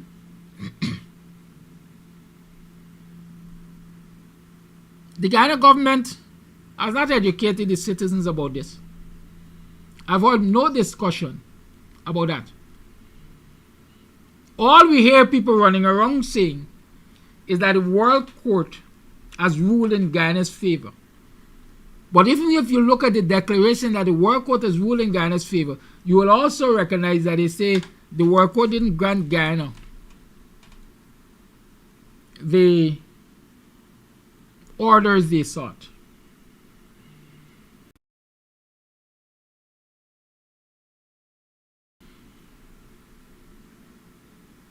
Don't do anything that can change the current status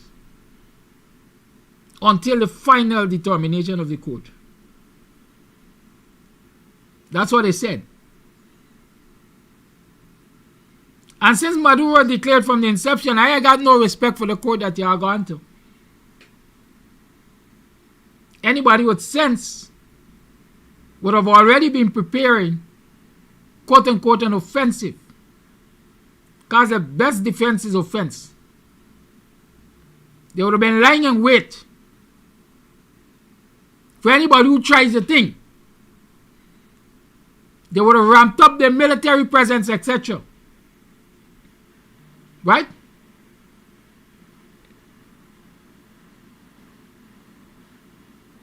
But in this 11th and 3/4 hours, we still don't know. We still do not know what the response of the government of Guyana really is to this situation. Except that people jumping out of the sleep to make statements and say when they clean, I'm going to go to the authorities and complain. I'm going to file a report with the police and see how the police going to act. And then the aggressor say, you're desperate, but you run into the police. But you know for a fact.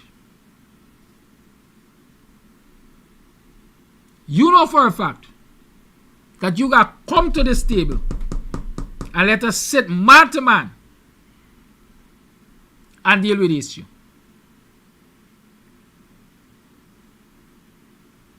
What the Guyanese people should be doing, like I said, and I'm going to repeat it several times in this program, you see the backs of this government, whether you want to replace them with a, what we just call them, interim government,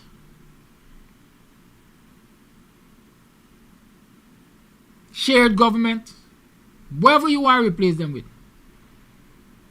But I'm convinced that they don't have the answer to this situation. And they're part of the problem. They have always been part of the problem. I'm going to share another popular piece with you. I'm calling it popular because it comes from a popular writer. And this piece tells us the attitude of the PPP that has us right where we are and establishes why they are part of the problem and not the solution. It's titled Guyana's Border, Stranger Things, and it was written by Paul Sanders. Y'all know Paul Sanders, right? New York, November 2023. The old hit song is back, quote unquote, quote, not a blade of grass is uno numero again. The old hit song is back, not a blade of grass is number one again. What's up with that? It was an 80s thing amid the Guyana-Venezuelan brouhaha over the Essequibo territory. That tune used to be Forbes Barnum's personal favorite, and it was eventually sanctified into Guyana's national morning prayer.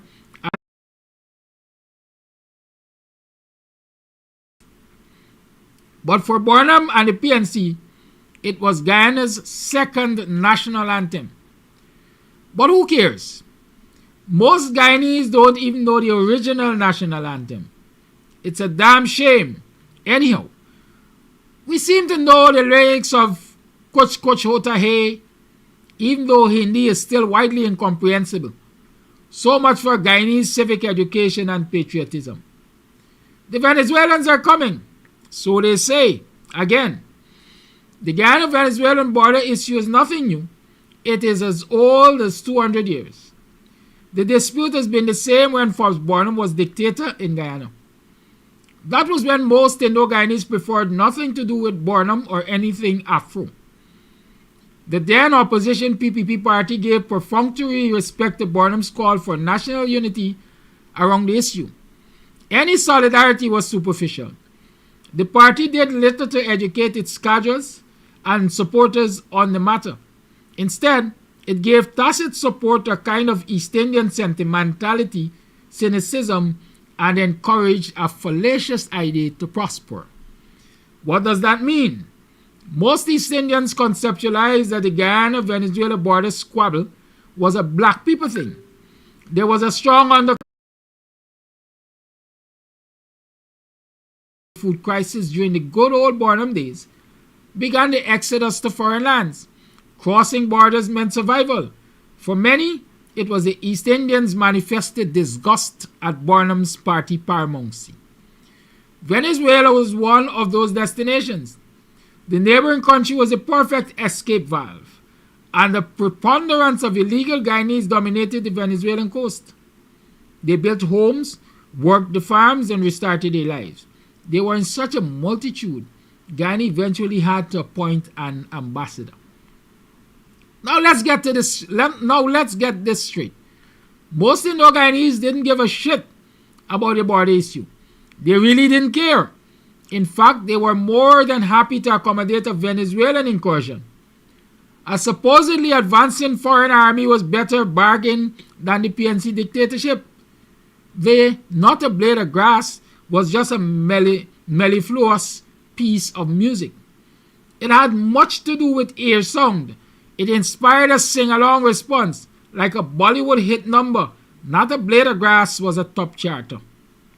But it resonates little patriotism. Well, the song is back. So is the Guyana-Venezuela dispute. And patriotism too.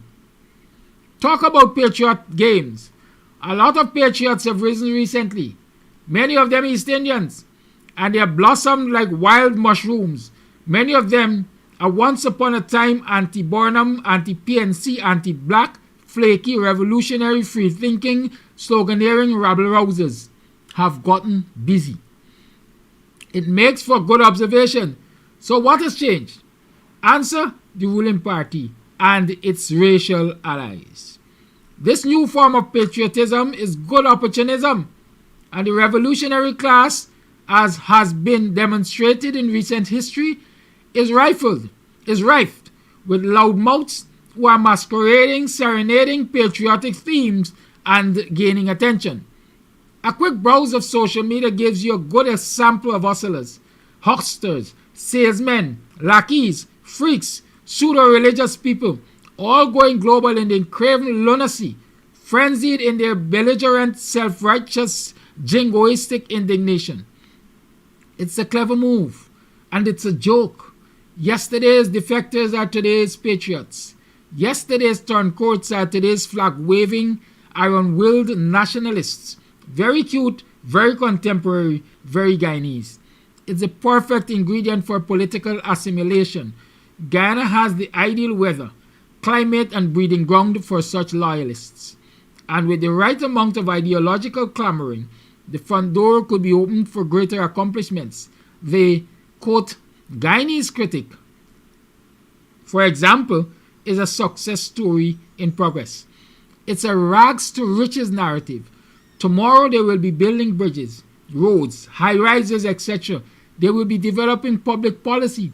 They will be Guyana's top wonks on podcasts, TVs, Facebook, and radios. So in the face of Venezuela's intimidation, in the face of Venezuela's intimidating plan, the most important question is, who is really going to confront the Venezuelans at the border? Easy answer. The hitman who fits the bill is the star of the press conferences in Georgetown. The Veep, with his boiler temperament and pomposity and scatological politics, could possibly provide an efficient deterrence to any border infringement. But you are right. Barking dogs seldom bite. He's just top dog in his own kennel. Will the new patriots head for the border? Will his rhetorics work? Will he be another Baghdad Ali?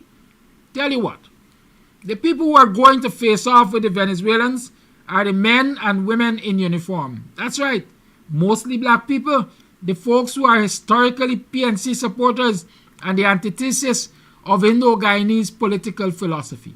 Yeah, these black Guyanese of the disciplined forces will be in the trenches, at the front line against the Venezuelans. These are the warriors battling to preserve our territorial sovereignty, for the Guyanese way of life, for all the blades of grass and cuirass.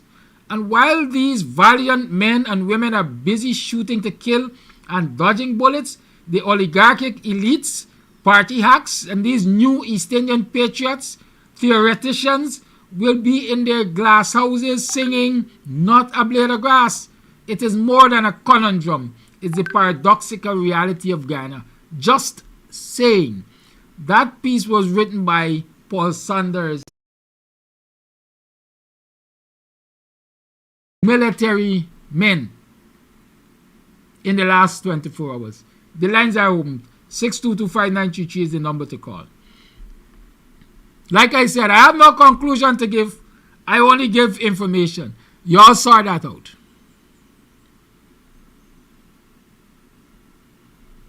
I have a voice note I want to play from yesterday, and I think it's apt that I will start the discourses with that voice note.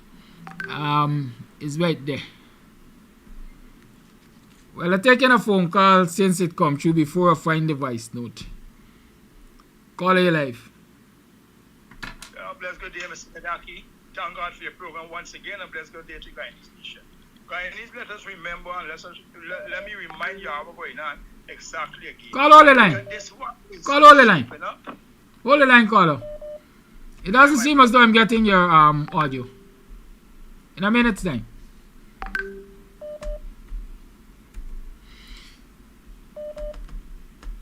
Something is wrong.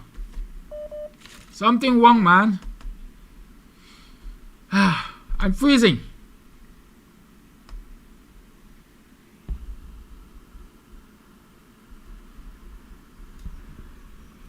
Caller, go ahead, let me hear you. Bless good day once again to the Guyanese nation.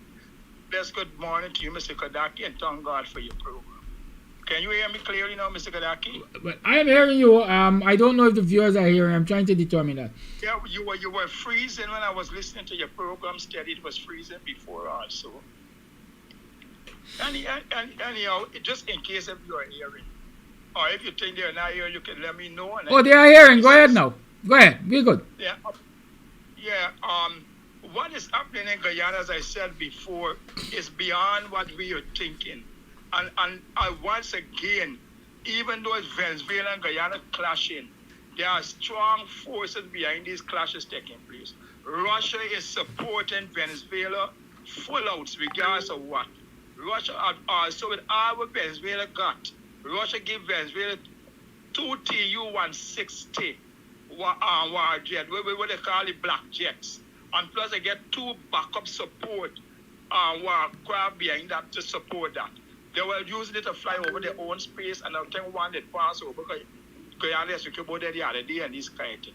And with all what they got, even though Guyana got nothing. So what I'm saying, Guyanese, it is something extra serious and we are thinking that is taking place. However, what is stunting is our PPP government. This is the time when you should hug up the opposition leaders, hug up the Guyanese citizens, and be honest, be sincere, be loyal, and keep them up to date with the fact. Keep them up to date with the truth. Let the Guyanese people know what is going on. It's time you all desist from this nonsense. You know what impression is really creating? I mean, congratulations that you all try to make known to the outside world and all these things. That is right. But your own citizens, let us be aware completely of what is taking place. And I'm speaking about the truth. That Guyanese could feel secure. Our soldiers don't have the resistance to stand up really against Venezuela. We all know that, and they are also getting much more support. So we all know that also. But in unity, we can stand and we can resist what is negative. But what Mr. Kadaki said earlier, Mr. Kadaki, you're totally right. The PPP, especially Mr. Jack Dio, they have created this thing to manifest itself much more than it's supposed to be, and in this way, and that's why the message that they were sending the idea, the Guyanese nation actually received it like as though they went to the Dubai, look as though they went to make agreement for their safety or their family safety and all that. I'm not saying that, but they carry that kind of impression, and then when they continue to hide knowledge and information and not collating with the opposition in the right way. We need all the Guyanese support on board. This is a national thing that is going on, Mr. President and Mr. PPP government. All the information the Guyanese need to know and all the outlets them need to get knowledge that they could pass to the citizens, regardless of Borbis, Demerara, or Essequibo. Guyana belongs to us, Venezuela, Essequibo belongs to us. And we got to get information of what is going on so we can unite, put away the petty politics. Please, I'm begging you, Mr. Jagdo and Mr. Ali, now is not time for it. Venezuela president had called for the issue arrest warrant for the opposition them who is against what they are saying and what they stand for the Essequibo. I want to answer how serious it is. To work together with your opposition, even though we are small. God bless this nation. We are going to get there, and we can get over this storm sooner or later. But we're going to get over it by the grace of God. Guyanese have a blessed day, Mr. Kadaki. Again, once again, thank God for your program, and God bless you. Thank you for your call.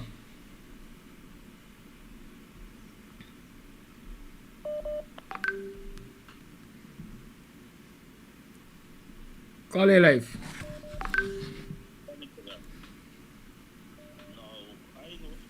Call, you have to speak up.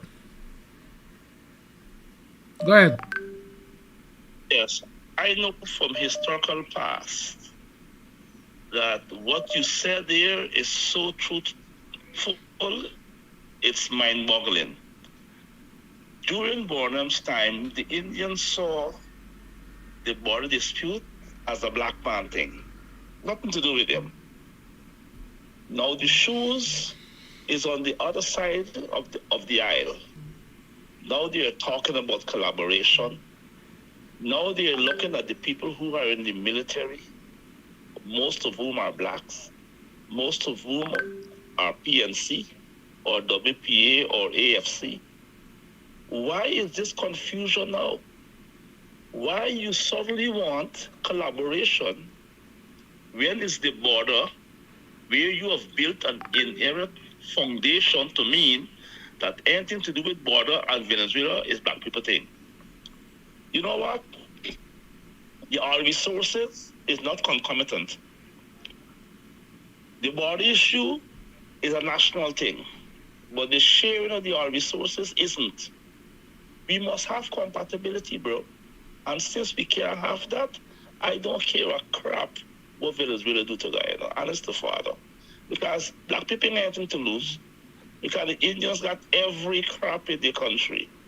And they're the ones now who are feeling the brunt. Where is Jack Dio?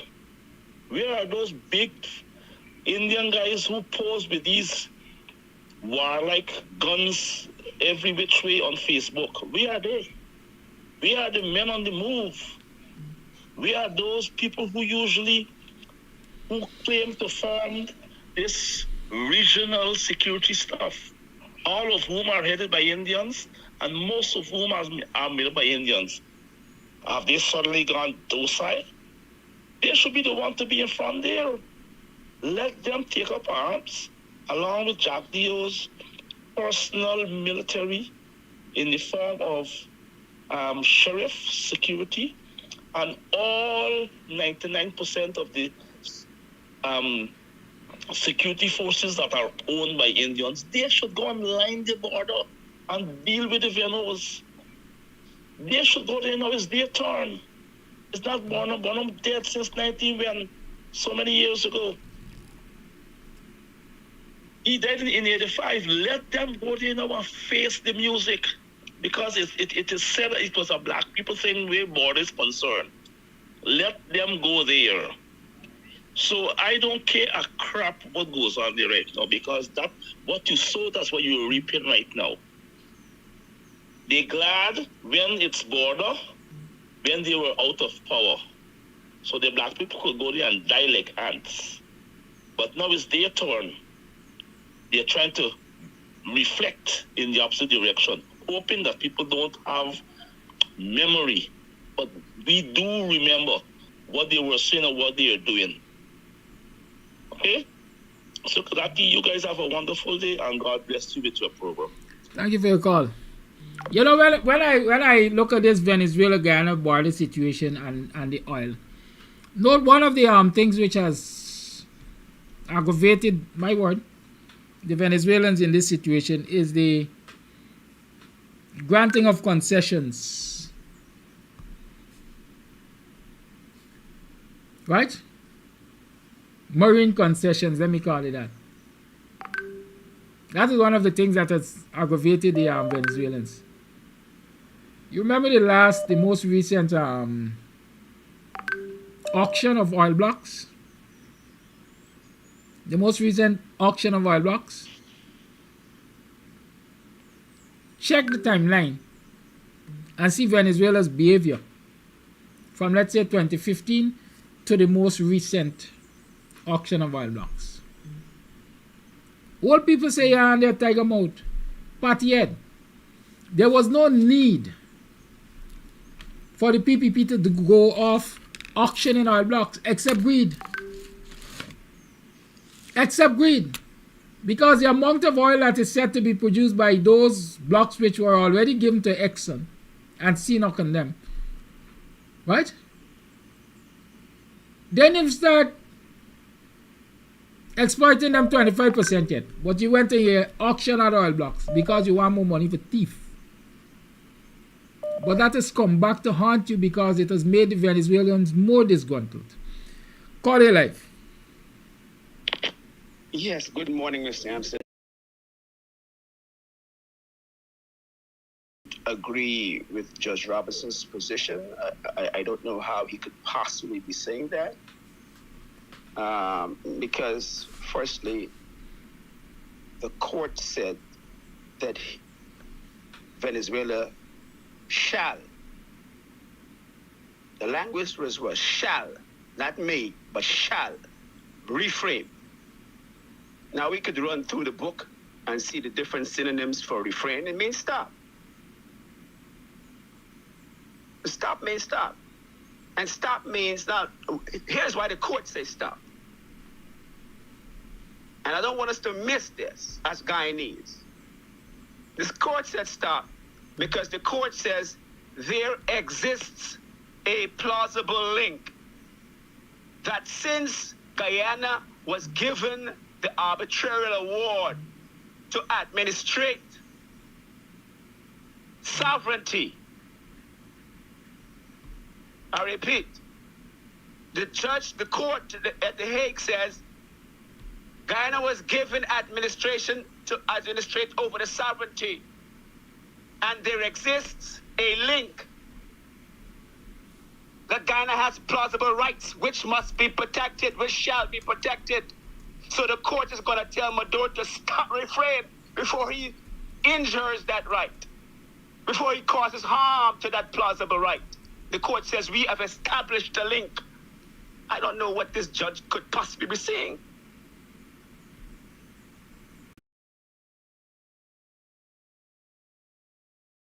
And then that right must be protected. That's another big, big thing. Right? So Venezuela must cease and desist, go no further. Now, cease and desist can mean if Venezuela had a right that was needed to be protected, the court says you ain't got no right that supersedes your neighbor's right. That's what the court said.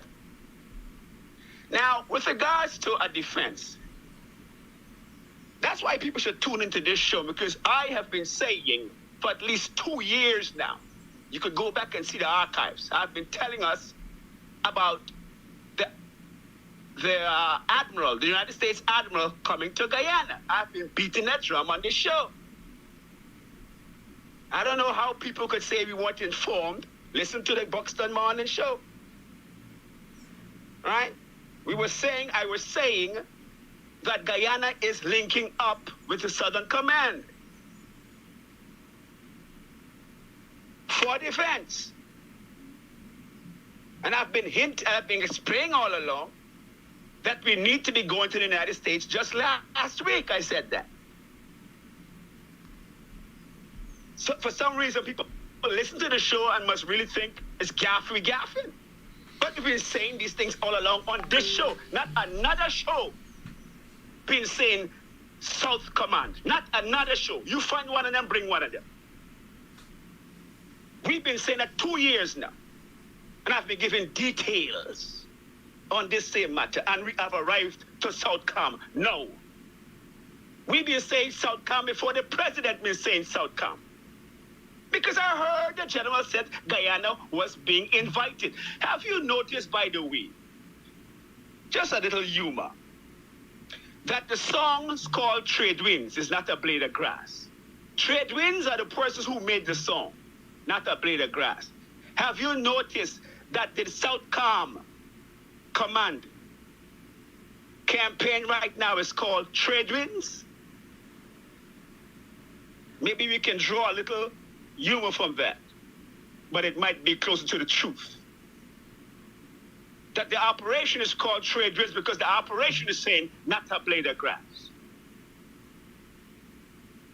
I believe the PPP must go because they're totally wrong. I've been saying it for years. We all saying that. So that's a given. But I also want to point out something. The judge, Maduro lose that case. You know why he lose this reasoning? According to the judge. The judge says, Maduro, your general was on TV verbalizing the referendum and saying, based upon this referendum, after it, we're going to use the military to wage war in Ghana. So the judge said, hold on. They're using Maduro's general as evidence in the case. The judge says that. My point is, part of the reason why we didn't see soldiers on the border or the installed president on the border is because Sir Ramphal and Carl Greenwich understand that if you do that, you are feeding in to the evidence that can be used to say you're at the border with soldiers. That means you are threatening a situation which you have in court. So you have to stand back. Stay away from the border. You see Maduro's guy? He advanced to the border and the court said, okay, thank you very much. I'm going to use this against you. And that's what they used to make Maduro lose this referendum argument in the court. The judge said it and explained it. Right? So I just wanted to show that a lot of times we can't run to front. Now, Venezuela, on the other hand, you probably say, well, why didn't Venezuela see that and try to avoid that? Venezuela has nothing to lose. It knows it's going to lose the 1899 case, which is a separate case. So it's simply running interference. That's all Venezuela is doing. Any interference is good interference because they are drowning and they're grabbing at any straw desperately. Venezuela's win is to interfere, not to win the argument, but to interfere recklessly. That's their strategy because in the 1899 agreement, you can't tell me your lawyer for Venezuela wrote a letter and he's a member of the court. A lawyer is an officer of the court, swearing allegiance to the court. You swear allegiance to the court, you write a letter and you don't want the letter to be read to the court or nobody to know what your findings are or sentiments are. You are beholden to the court as a lawyer. Why don't you put your trust to the court? As a lawyer, that's how he makes his profession. He throws his trust to the court. But all of a sudden, this lawyer who wrote this letter, this dead man's letter, no longer trusts his profession or the court. He wants to hide the letter from the court until he is dead. Now, if this is the place that you put your life in and your work profession in, you would think you would have some trust because you've sworn allegiance to that trust, taking an oath. But you want to hide from the court. You expect the court is going to accept that letter? Wrap up time. Yes, this entire thing is predicated upon his letter. So the court is not even going to give no credence to that letter. So then Venezuela is desperate. They losing. And we winning. Are we gonna win? And we need America's help. Like I've been saying weeks ago. Continue tomorrow. Take care. Thanks for accepting the call. Thank you for your call. I have some voice notes.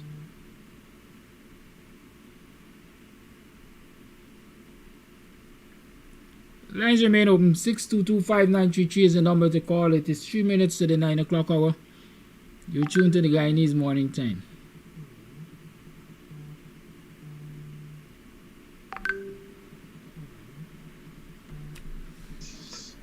Sorry, I didn't get to play a voice note this morning. Hopefully I'll play. Good morning, Kadakian listeners.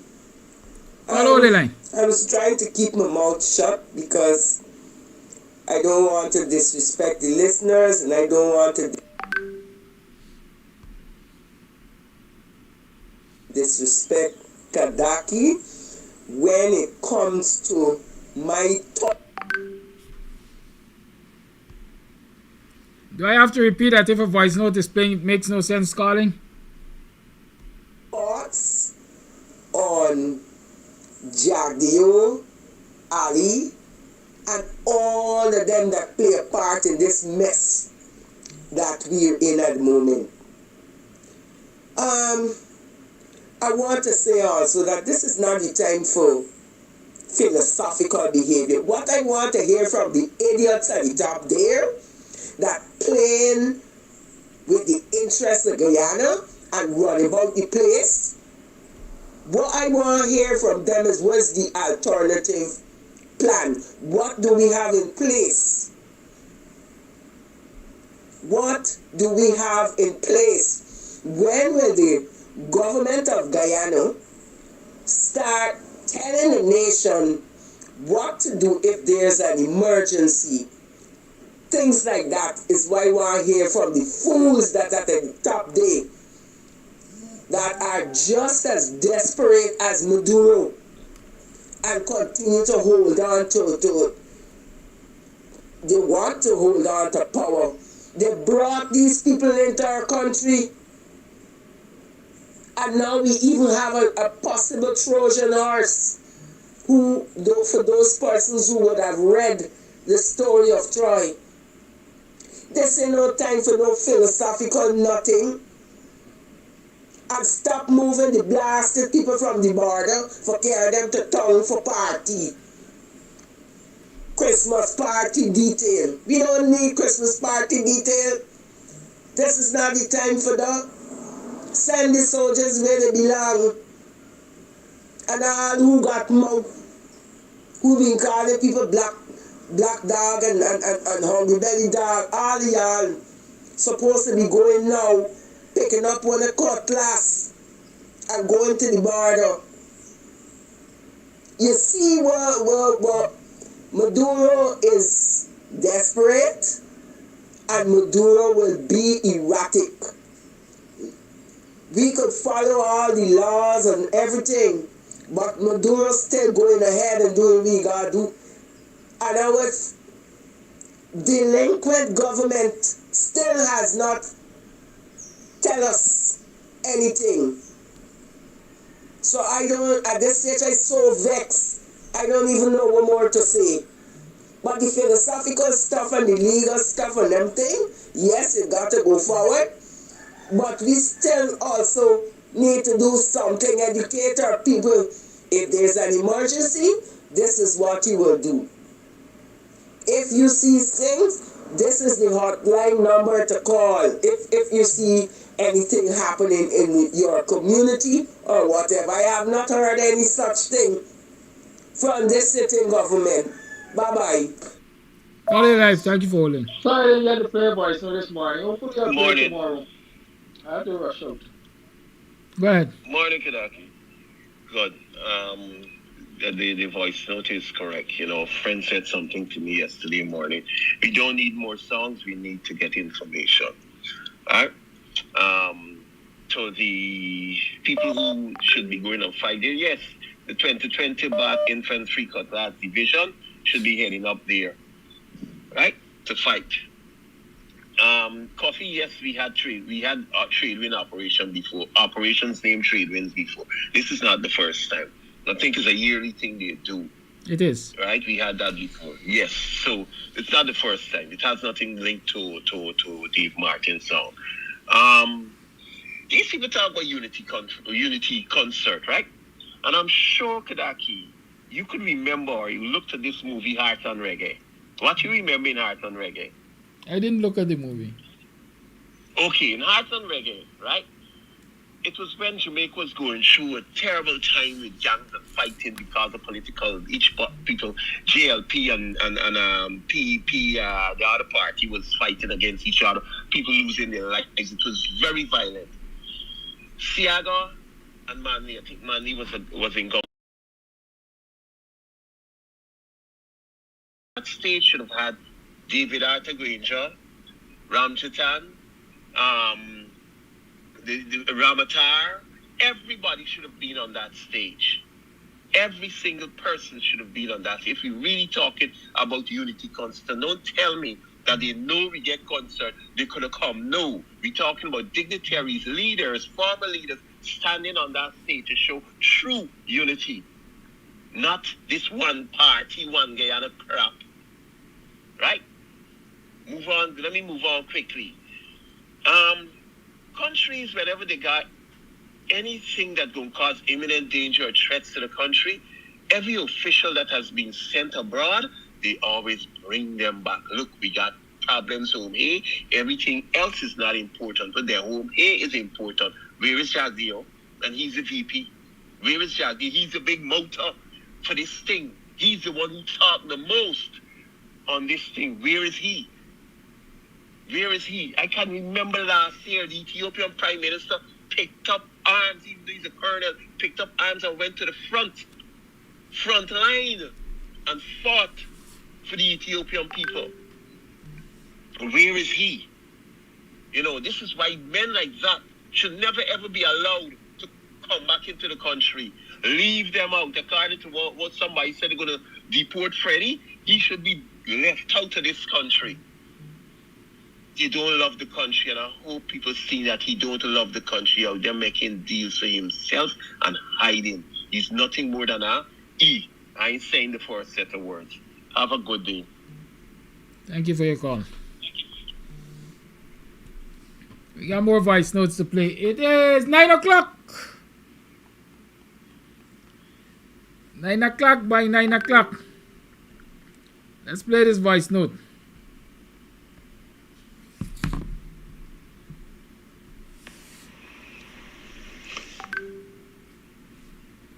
I said, let me play this voice note. Amsterdam. I'm just want to do one thing. And it says a country that is divided will fall. And I always used to tell someone to say, you know what would happen if there's no unity and there's fighting in the country with the people or with a different race or anything, that the outside invader will come. And when they come, they will see that the country is not in unity. And when the most dangerous thing is when a country is divided and you allow the invaders to come in, and when they come in, they are going to finish the people them off in the country. Because where there is no unity, the country will fall. I used to tell someone way before I said, you know what would happen to Guyana? While the Indians and the blacks are at war, the outside invader going to come, and when they come, they're going to destroy everything within the country. And that is what's going on now. And up to this day, we have not seen no unity have come together. We still see people are divided. They not come together. Parliament is in a different way. They're not calling together to try to see what is a tragedy or what is a strategy, what they could do. And that is the problem, what is going on now. This one said, that is my job. That one says, it's not our job. So, you know what would happen? The Venezuelans sit back and say, listen, now is our time to do what we got to do because there's no unity. And that's all I have to say. Good morning to you and the listening public. I have a question. I don't know if you could help me to understand this or anyone else that's listening to your program. I was wondering why Maduro then tried to attack Guyana for Venezuela under the Guyana government. And why is it Jagdio not coming out and say anything? And most time he's been on the media speaking for the president. Why on this issue not saying Jagdio, but the president himself? I don't have the answers. Yeah, Kalaki morning. You see the reason why political people got to use black people and talk about the black man, so black man in a sense, because now we're seeing when the oil money comes, black people are not enjoying the oil money. We're not allowing the country to do agriculture or even house flat. Now black man want to put aside petty politics and go and fight for Guyana. How foolish is them? Hear what me saying? Me saying that if me can enjoy the oil money now, and me can enjoy Guyana now, which Guyana belong to me and every other citizen of this country, every other ethnic race of this country. But if one set people can enjoy Guyana, and me can enjoy Guyana, and me fighting for Guyana, because I'm not sure when I go out there and fight for Guyana, I am coming back home alive. So what would be there for me to inherit? What would be there for me to enjoy? Yes, one might say that government might change or government will change, and we all can have a piece of Guyana, but here what I saying, I'm alive now. And I know I am in the present. If I can enjoy Guyana today, I'm not sure about the future. So me going to fight for no Guyana. If them black man want go and fight for Guyana, so cool people can enjoy it, that's them business. And that's why cool people got to talk about it, so black man got sense. Peace out. Good morning, Kedaki. Good morning, listening viewers. I think good morning, Kedaki, and listening viewers. My take this morning is that I don't think they know fool talking but not fool listening. Something went wrong with those soldiers. It's either they were shot down over the Atlantic, because if that helicopter had landed somewhere in the interior, somebody, some residents must have heard rumblings. You said the right thing. The black people now, the same hungry belly black people, they got to go and war. Jagdio and orphan, all what they're studying is to thief.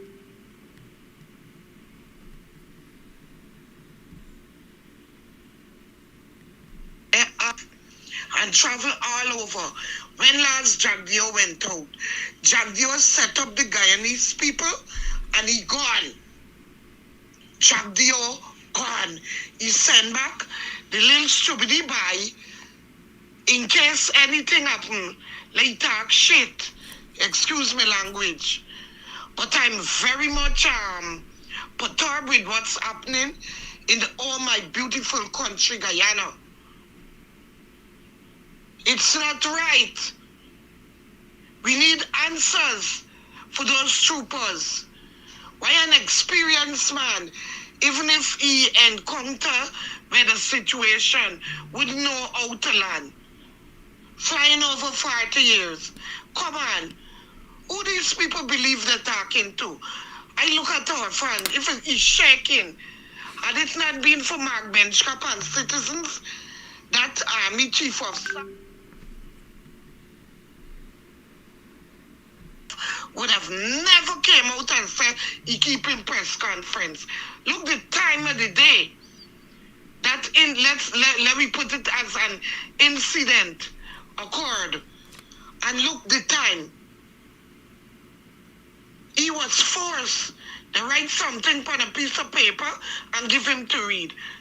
That's my take for today. Over Guyana, selling sausage roll and a dog and all kind of thing. It's poison, the poison in all you. And you better stop buy from them. The same with this egg ball and sausage roll and a dog. Go back there and eat. Spend your money there. Good morning, Mr. Amsterdam. Good morning, viewers. Guyana is in a bad situation, and I don't know what is going to happen, but I trust God that this situation resolved, because it's not looking good at all. And word is on the street that Jagdio is still in Dubai looking after his assets. He's there. So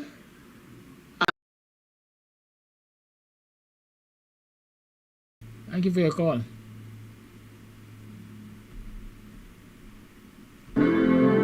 Looking for a unique gift idea for the holidays? Then come down to Makeda's at 146 Albert Street. We have gift ideas for everyone, from festive African fabric, accessories, African-inspired outfits, unique African-inspired toys, books, African house decor, and so much more. Make this holiday special with a gift from Makeda's, where you can celebrate the African way.